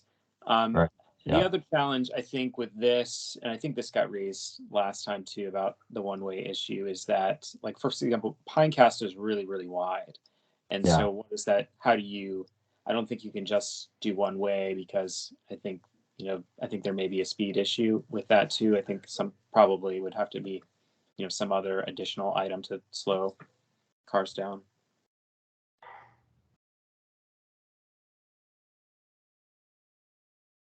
Yeah, that's a good point. And I'm wondering it too, if the one way makes it feasible to then add sidewalk to one side, because you are kind of taking away some of that space. And then for Gordon's, that's a straighter road. Maybe that makes more sense to not do a one way, but kind of talk about the slow streets example. Okay, so maybe to these, I guess, is what it sounds like. Any more thoughts on this, Sonia? Yeah, I just sort of wanted to add that the slow streets concept, I think, is a really great idea. I imagine there'll be a learning curve. And I think, in DC, when they try to roll out these things, they do them as pilots. And it would be because you can learn from them and then you revise them based on feedback and what worked, what doesn't work. So I think it seems like a really great concept. That is worth exploring. It's not my neighborhood, so I can't, say what, but as a matter of like a programmatic idea, it seems like one worth exploring, if not here, in other places for sure in the county. But, and whether that's just a sign or whether we can incorporate more design elements that slow traffic down, planters or things that make it more interesting, and while also being sort of a traffic calming or diversion type thing. Because sometimes, like I was mentioning with the Jersey barriers, signs, all these things look like construction zones, and they're very can be sort of heavy in neighborhoods. When I think there's a lot of design ideas out there where we can make them nicer and more of a part of the community. But I think it's worth exploring. So thanks for these ideas. They're great. Sure. Thanks for the feedback. I mean, that's kind of the thought too, is billing it as a pilot program. We can be a little more dynamic, see how it works out. It might not have an effect, unfortunately. Like I said, some of the instances in DC, I guess, weren't very effective, but it might work here. So it might be worth checking out. Robert, I think you had your hand up.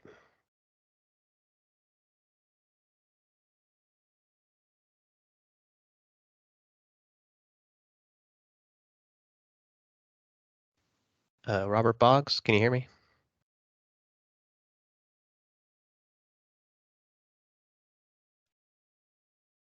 Okay, I guess we'll move on. All right.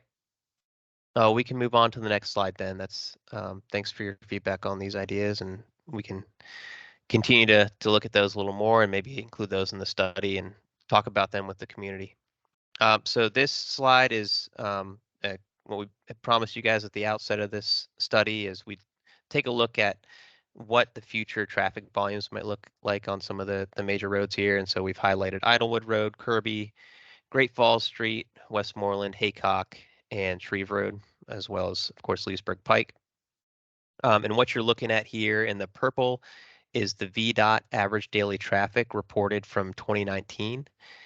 So you can see for Leesburg Pike, for example, that segment is 30,000 average daily volume for that. And then for 2045, we projected that out with our Fairfax County travel demand model. And you can see those numbers in green. I'm going to caveat this. This was, not as rigorous a transportation study as we might get with something that is as heavily funded as a West Falls Church plan amendment study. But it is something that we did take into account the city's development projects, anything we have in the pipeline for the county, of course. And we looked at that and looked at the impacts we might have from, of course, the connector ramp coming off of I-66, connecting to the metro station, and what impact that might have on Leesburg Pike and Haycock Road, and came up with these forecasts. So what do these mean? You can look at these and they seem pretty reasonable in most areas. See Kirby Road even is going down a little bit in traffic. Great Falls Street is going up by 3,000 vehicles per day, which really, if you look at the span of 20 plus years, is not a huge difference. Really, of course, as we know, the biggest impacts would be to Leesburg Pike. As you can see, quite a large jump in traffic going on Leesburg Pike, and then on Haycock Road as these developments come online. So for what it's worth, you have this information now to kind of inform your recommendations. I don't think. Oh, somebody speaking up. I don't think that it would materially change any of the recommendations that we have. And if we refer back to the countywide trails plan, for example, all of these roadways, we'd be recommending a 10-foot wide shared use path, a wide pathway that's accessible for pedestrians and bicyclists off street. I don't think we'd be recommending any bike lanes along Haycock Road or Leesburg Pike, for example. So for what it's worth, you have this information, and I'd be happy to take any questions on this before we move on to the next segment, which is talking about your priorities and the community survey.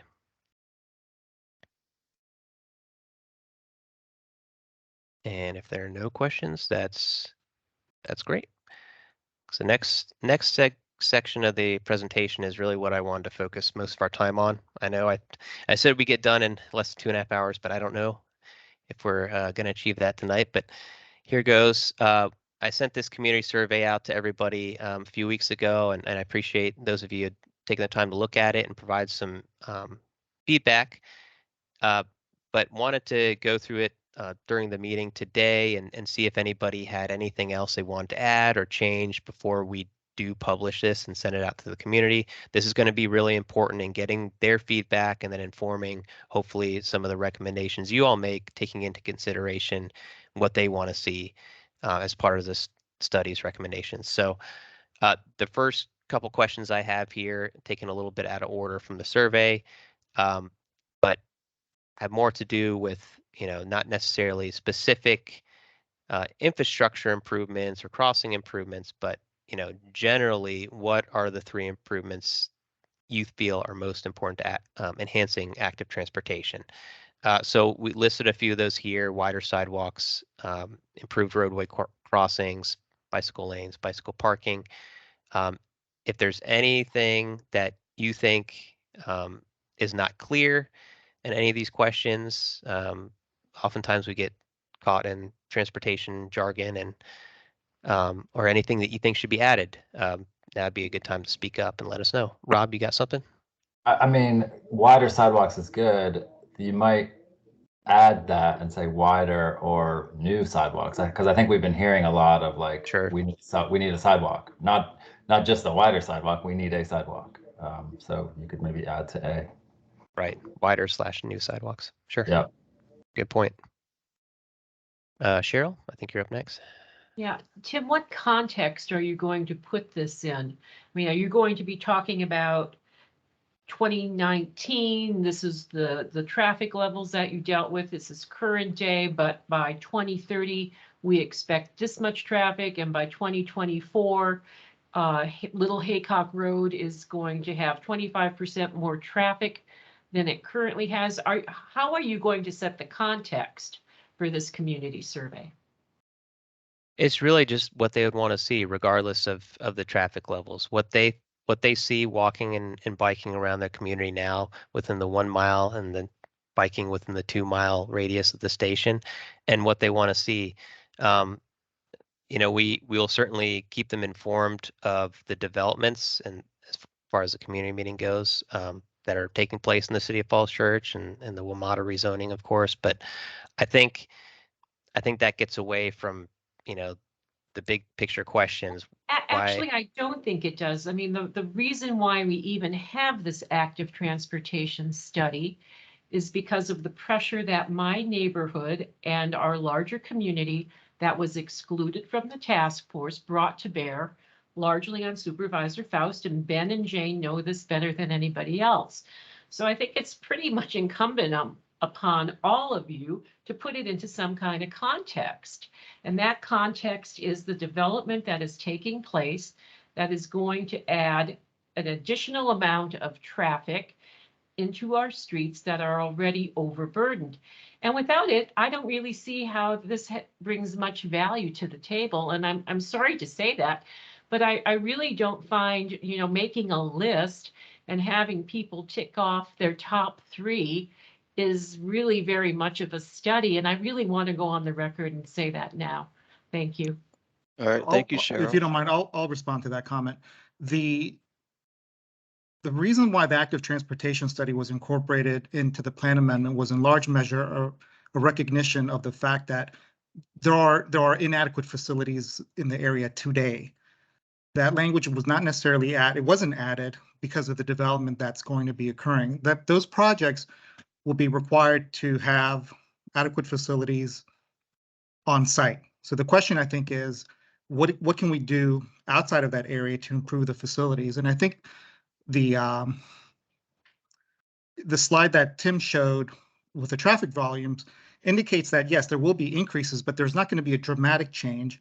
And as Tim mentioned, there aren't really going to be any changes that the county would give in terms of changes in facilities. So the question, I think, is what would folks like to see that's different from what's there today?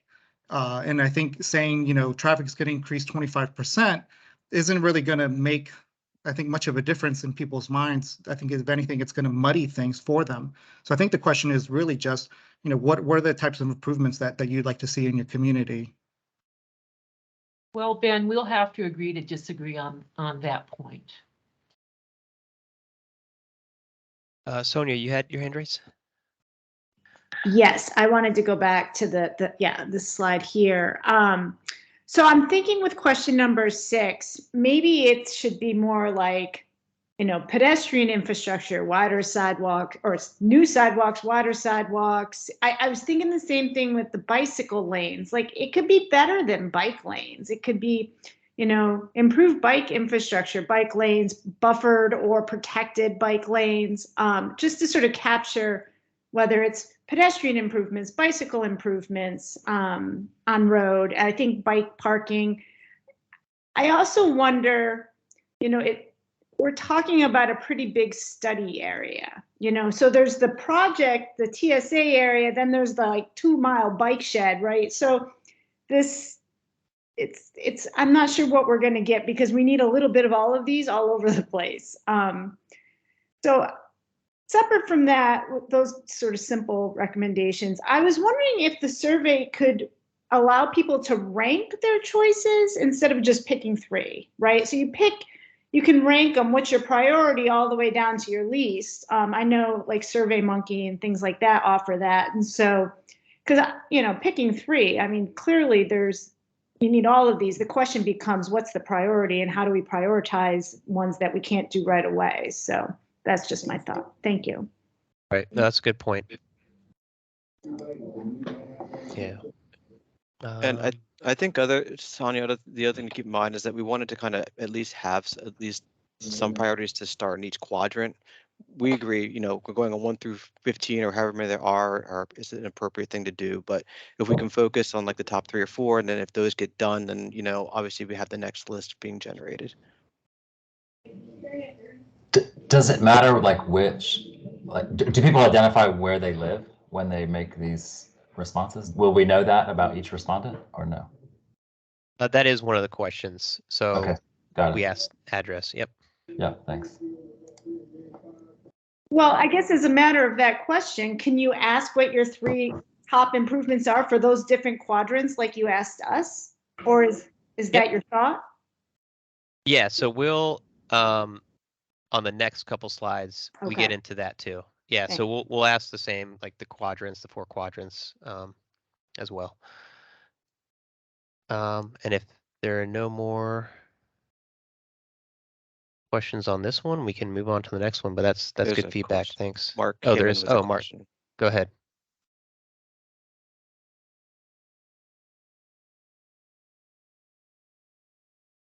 Mark, are you there?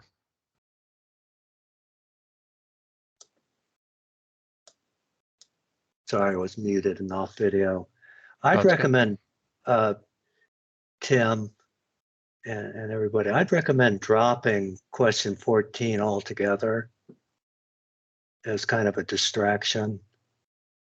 And in part, that's because of I'm not a survey expert, but the survey is quite long, even though the intention is for people to focus on their respective quadrants. My view in part on dropping this is there's so many other things that are missing, in the infrastructure, that these are very much a nice to have, kind of dreamy stuff almost. So I'd recommend dropping question 14 and maybe just have a written comment field for, you know, what are the recommendations or something, again, to shorten it. And also, I think these things are extraneous, or, you know. So the reason for question 14 was really to kind of go beyond the infrastructure improvements. You notice a lot of these, for example, option number 3 is speed study. We've talked about speed limits maybe being too high in some spots in the study area. Pedestrian scale lighting has been mentioned by a number of people on the AG and in the community. So we do want to try to focus on not only infrastructure improvements such as sidewalks and improved crossings, but maybe some of the softer things that we might be able to look at. So that's the reason. And you notice it's question 14, so we kind of do push it off to the end. We don't, you know, it's not certainly as important as focusing on the improvements in the quadrants, but it is something that we want to get people's feedback on, and they are able to sort of add to it. As you can see, number 10, they can add their own comments if they have other ideas on what we could do to improve pedestrian and bicycle transportation in the area. So So if you insist on retaining this, there is some overlap, you know, editorial thing. There's some things in question 6 that are also in 14 in effect. Just a couple things. Okay, yeah, we can take a look at that and try to tighten it up. Yeah, more bicycle parking, a speed study too. So editorially, I try to shorten the list and make sure it's not actually already covered elsewhere in the survey. The other idea is there might be a better question to ask, kind of associated with Cheryl was suggesting, is up front, add a question. Again, I just talked about it being too long, so I'm contradicting myself in a way, but add a question about what do you see as the top problems with the active transportation system in your area. Easy access to the metro, unsafe to bike. So to kind of give a context for what people's concerns are up front, or my child getting to school safely crossing Great Falls. So that's a suggestion to maybe add an upfront question to gauge what the respondents' major concerns are. Okay, I would like to suggest that. Okay, sure. Thanks, Mark. And Jeremy, I saw your comment. Yeah, we will have some sort of general info defining active transportation, for example, and kind of giving info on the study too. So that's a good point. But we will have that up front as part of the survey. Okay, was there anybody else? I think we can move on to the next slide. So the next few slides, we're looking again at the quadrants, which we've already gone over.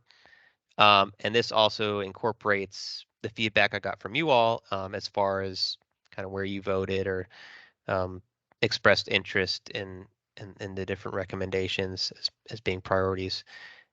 So for this quadrant in particular, we're looking at, you know, the southwest quadrant. Yeah, we had 6 of the AG members vote. 3 out of 4 of you had said in your top priority that Leesburg Pike crossings, you know, providing high visibility crosswalks over the interchange, ramps, and some sort of rapid flashing beacon if necessary. That was the top priority for you all. And then Chestnut and Gordon's, adding some sidewalks on Chestnut and Gordon's was a big issue as well. 3 out of 4 of the votes were as a second priority.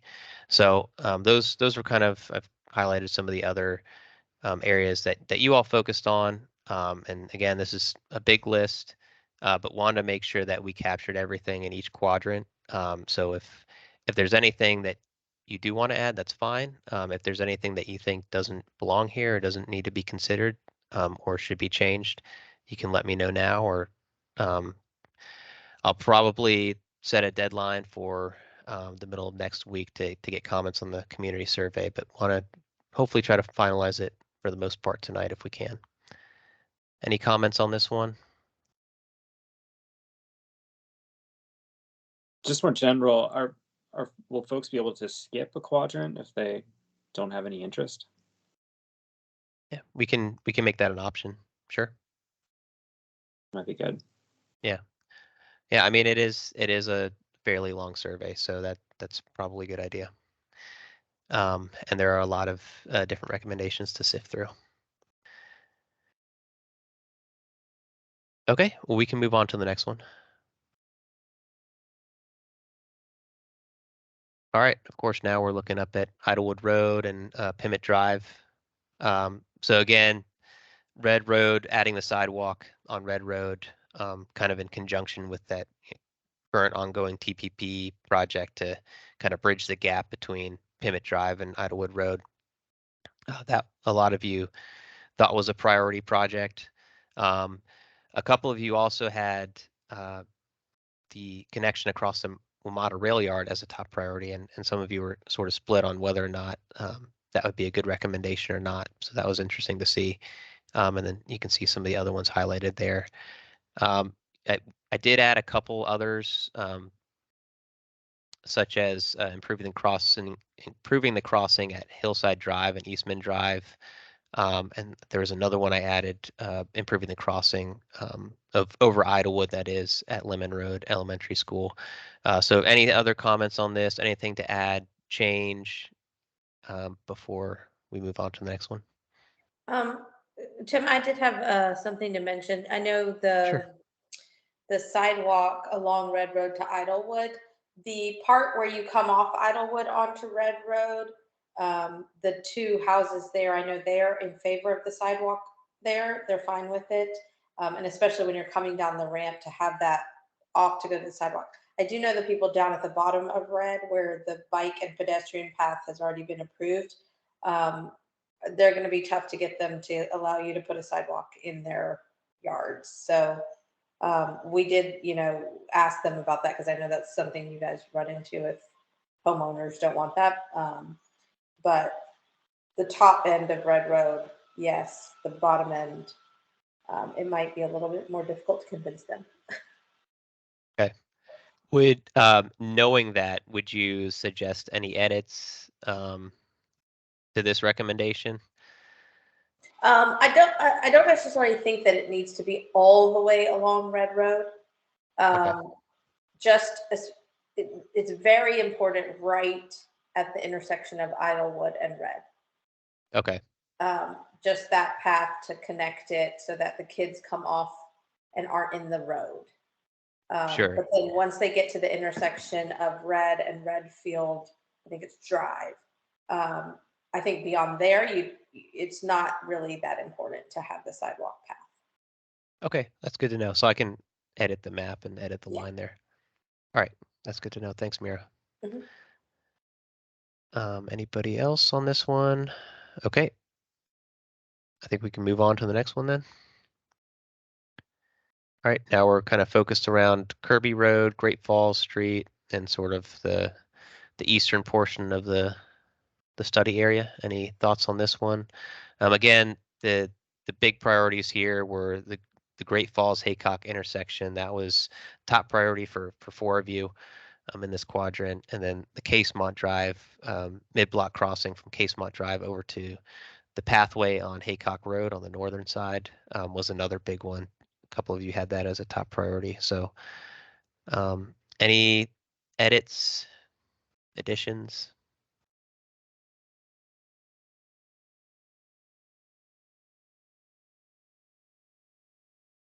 I did also want to mention a couple changes.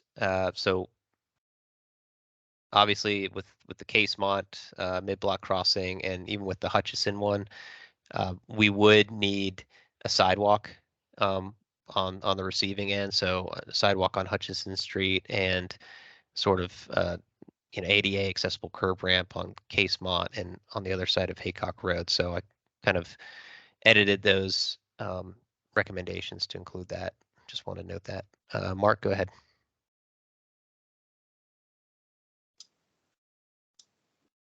Tim, I'm just glancing at this. There should be one for a sidewalk, a crosswalk, excuse me, from Moley crossing the west chunk of piece of Moley crossing Great Falls. That's on the next one. Yeah, we have okay. I'm in the wrong quadrant. The other one, and maybe Cheryl can comment on it. I don't know where the idea of constructing a sidewalk on Beacon Lane came from. I don't live on Beacon Lane, so can't speak for it, but I think that's just a non-issue. If there's one that we want to remove, that's fine too. I think that was one that was noted in the active Fairfax map, so I've included those in here too. Cheryl, go ahead. Yeah. First, we need the 4 crosswalks at the intersection. I'm not sure if I'm just not seeing it on your list, but Haycock, Great Falls intersection should have crosswalks on all 4 legs, or is that on the next one? Right now, we only have crosswalks on 2 of the 4 legs at the intersection, and this is a priority for a number of people to have crosswalks on all 4 legs of the Great Falls Haycock intersection.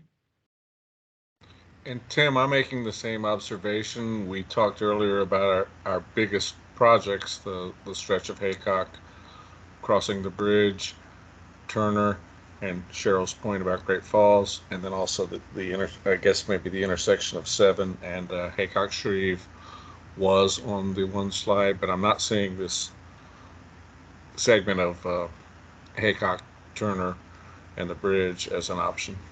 Sure. Yeah, it is actually on the next one. It's kind of confusing because, yeah, we have a whole bunch down here, and it's overlapping the other map. And Tim, before you move on, let me just make a comment about Beacon. Go ahead. I live on Beacon Lane, and we've just had a conversation about this at McLean, the McLean Citizen Association, with regard to another area. This is my street. Has for a long time, the residents of the street have not wanted a sidewalk on our street. So the suggestion for a sidewalk on Beacon Lane has come from people who don't live on Beacon Lane, but their kids use Beacon Lane to go to school. In a perfect world, there would be a sidewalk, but I can tell you right now that the residents of Beacon Lane, with the exception of the person who's speaking to you, would be very much opposed to those sidewalks. So I think you can keep it on because members of the community have asked for it, but I would just highlight the fact that I know there would be an enormous amount of opposition that would likely require, people trying to declare eminent domain to get the, blah, blah, blah, blah, blah. So do I think there's a need? Yes. Do my neighbors believe there's a need? No. So that's all I have to say about that. Okay, and yeah, to your point about the crossings, I'll add that. I thought I did to one of the recommendations, but in any case, I'll add that. Make sure that we have Tim, all. this is Jane Edmondson, and to Cheryl's point, I know there have been a number of people who have been critical of the county, and they've used kids walking in the street on Beacon Lane as evidence that the county doesn't care about pedestrian safety. In light of what you're saying, Cheryl, and I understand that we've run into that in other projects, but perhaps those pictures of kids walking on Beacon Lane should not be used anymore. One other thought for Beacon Lane, we talked about the slow street concept. This might actually be a candidate because you have several, you have a couple parallel streets here. It wouldn't be such a bad idea to maybe make one of those a slow streets, especially if kids are using it to access schools. But anyway, that's a side comment. Oh, Mark, before we move on, I guess you have another one on this. Sorry. Following up on what you just said, Tim, again, I don't live on Beacon. We're quite close to the intersection, but I agree it could be a candidate for the slow street. I don't know if you can adjust those based on the time of day to better protect school walkers. And again, I'm not speaking for the people on Beacon Lane, but I think it would be a candidate for the slow street idea, maybe limited to certain hours of the day. Because cut through traffic at speeds over the speed limit is a significant problem on that road. And it does pose a risk to walkers, not just kids, people like me and my dog. That's a good point. Okay, I think we can move on to the last quadrant then. And again, yeah, this does sort of overlap with the other map, but you can see big priorities here were obviously the Haycock path. 9 of you voted on this one, and out of the 9, 4 of you had that as the top priority, and 2, I think, had that as their third priority or second priority. So, another issue that was important to some of you was a Mount Daniel sidewalk, and so that's including a sidewalk on Mount Daniel. There's kind of a school on the northern part of that roadway, so I think that's the reason for the importance of that project. That's where you all mostly landed on that. Sonia had actually suggested adding a couple here, which I did, which were the pedestrian refuge islands, excuse me, at Metro Access Road and Falls Church Drive. Those are 13 and 14.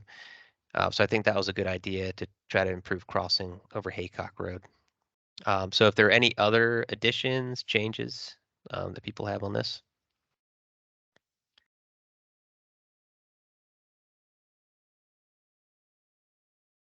Okay, great. And yeah, again, I'll send an email back out to all you to get feedback. Kind of set a deadline for getting this out to the community. So certainly, if you have thoughts afterwards, that's fine. We can move on to the next slide, and I think this is the bike map next. So I got a lot of help from Bruce Wright on this one. Just looking at the 2-mile radius, I know we haven't really talked about bike access as much in these meetings, but that is also a component of this study. And so what we have here are different segments for people to look at and decide where they would like to see bicycle access prioritized. So we have a number listed here. If anybody has thoughts on any of these, maybe additions or subtractions, changes they want to make, just let me know. And I believe this will be the last slide. Excuse me, Mark Kiefer, go ahead.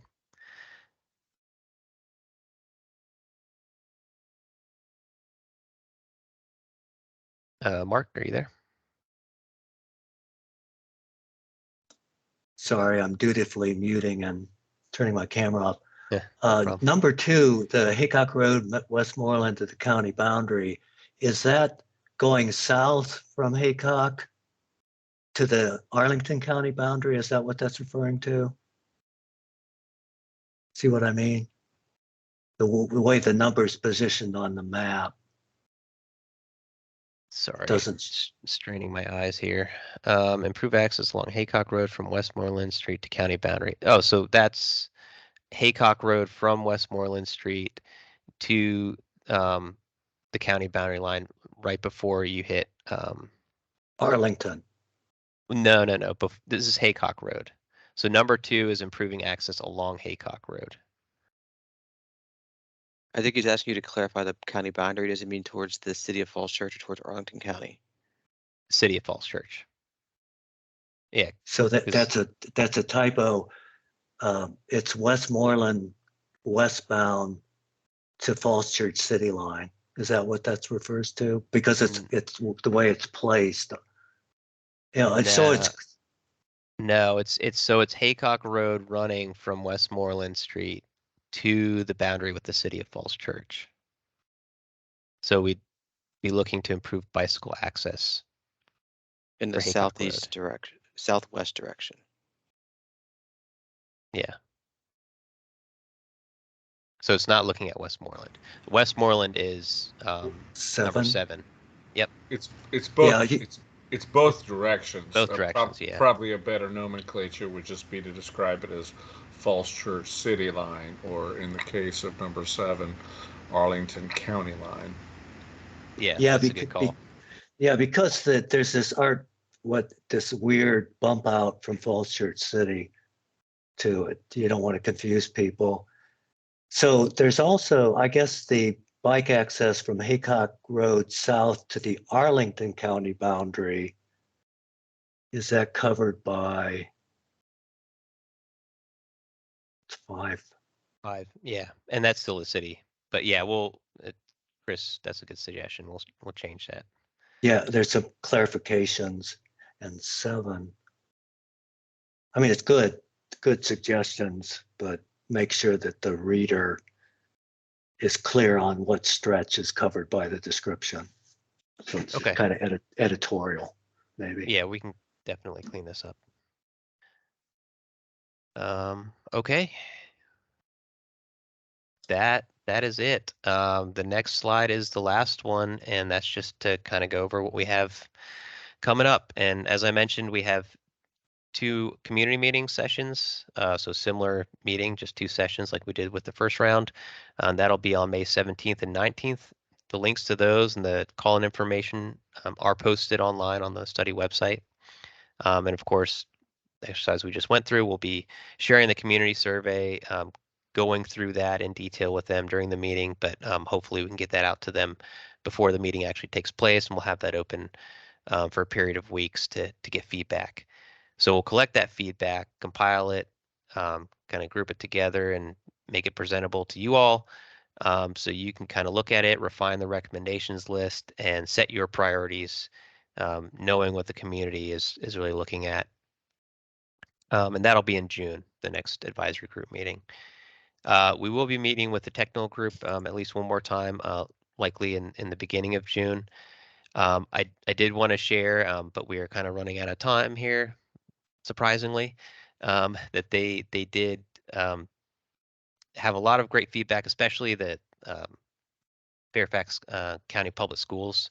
They had a walking survey, so I can email that out to all of you. But basically, it just showed that Haycock Elementary School in particular has a lot of walkers. I think 44% of the school population. So something to consider when kind of thinking through your recommendations and looking at access to and from the schools. And then finally, July, that's when we hope to kind of finalize everything, look at the prioritization and recommendations one final time, present the results at a 3rd community meeting, and get a report published for you all to review. So that is that. Cheryl, you have a question, and then after that we can move on to public comment. No, I have a comment. Oh, go ahead. And the comment is about walkers to Haycock Elementary School. And the fact is, Jane just made a point that we shouldn't be talking about the traffic situation on Haycock related to sidewalks, but we do need to talk about it because that development is going to take place. Kids are going to be going to Haycock Elementary School, and we have a huge proliferation of parents who drive. And they drive and they clog up the roads, which is why Beacon becomes very dangerous twice a day, in the morning and in the afternoon. So no, Jane, I think we have a legitimate reason for talking about the safety of kids on Beacon Lane. That's not exactly the same thing as requesting sidewalks. And yes, Tim, I'd like to see that. So if you could email that safe studies or walking study, whatever it's called, to us, I'd really appreciate it. Thank you. Sure thing. Do we have anybody else? Mark, was your hand still raised? Do you have another question? No, I'm good. Sorry. Okay. Oh, that's okay. All right. Yeah, we have about 8 minutes. Anybody from the public, if you have any comments or questions? So I'll handle this. And then when we unmute Okay. you, go ahead and just try to be concise with your comment, please. It's been a long meeting, but we obviously want to hear what you have to say. So Paul Rothstein, I'm going to enable your microphone. Looks like you're enabled. Okay, somebody did it. Can you hear me? Yeah, we're good. Okay, great. So there are two things that were said today that I'm just going to respond to, and I'm going to point to where the response is. There was a comment, I think Ben Wiles made a comment about traffic on Haycock. According to the TIA, there's going to be 1,700 more. There's going to be 1,700 more cars on Haycock every day in 2030. And you can see that statistic, tinyurl.com/traffic truth 2022. That's tinyurl.com/traffic truth 2022. So if there's any question about what's going to be going on Haycock Road, please take a look at there. As for what Jane had to say about Beacon Lane, tinyurl.com/Beacon Lane Danger. That's one word, tinyurl.com Beacon Lane Danger. You can see what Dwayne Clark, the head of the Beacon Lane Homeowners Association, had to say. And it was very clear, and it is very alarming, and it cannot be brushed under the rug. So I just ask people to take a look and listen to what people have said, and I'll just quote what Dwayne had to say. This combination of illegal parking, rush hour traffic, walking kids, and cars stopping in both directions has created an extremely dangerous situation. So this is something that needs to be looked at and should not be ignored by Supervisor Faust's staff. Thank you. Okay, thank you, Paul. Let's see here.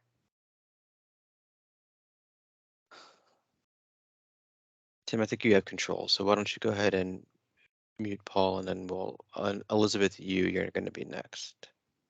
Okay. Hi, can you hear me? Yes. All right. Well, I also put my comment in the chat. I think Mr. Runkle from BDOT said that he needs to do more engineering analysis on what can be done in terms of the bridge over I-66 and what kind of widening could be done there. And there does seem to be a need for some more analysis on what can be done between Turner Ave and the bridge. And it does seem that it would be helpful in the next couple of months if that engineering analysis could be done. And I guess my other comment is I think you've alluded to having, some pedestrian priority on signals for some of the intersections with stoplights. So, such as the Great Falls and Haycock intersection. So maybe that can actually be worked into the plans or recommendations or survey as well. Thanks. Okay, thank you. Tim, that is the last person for the public comment. There's no other hands, so it's back to you. Okay, great. Well, last but not least, again, look to the study webpage for any updates, and I'll be emailing you all with, again, the school's information that I just spoke of, and to get any final feedback on the survey. Again, please feel free to reach out with any questions, comments, and look forward to talking with you all soon and letting you know about the community meeting coming up. So we'll be sending out an agenda as soon as we have one formulated for that. So again, appreciate everybody's time. I know it was a long meeting, but I think it was productive and really appreciate everybody's participation. All right, have a good night, everybody.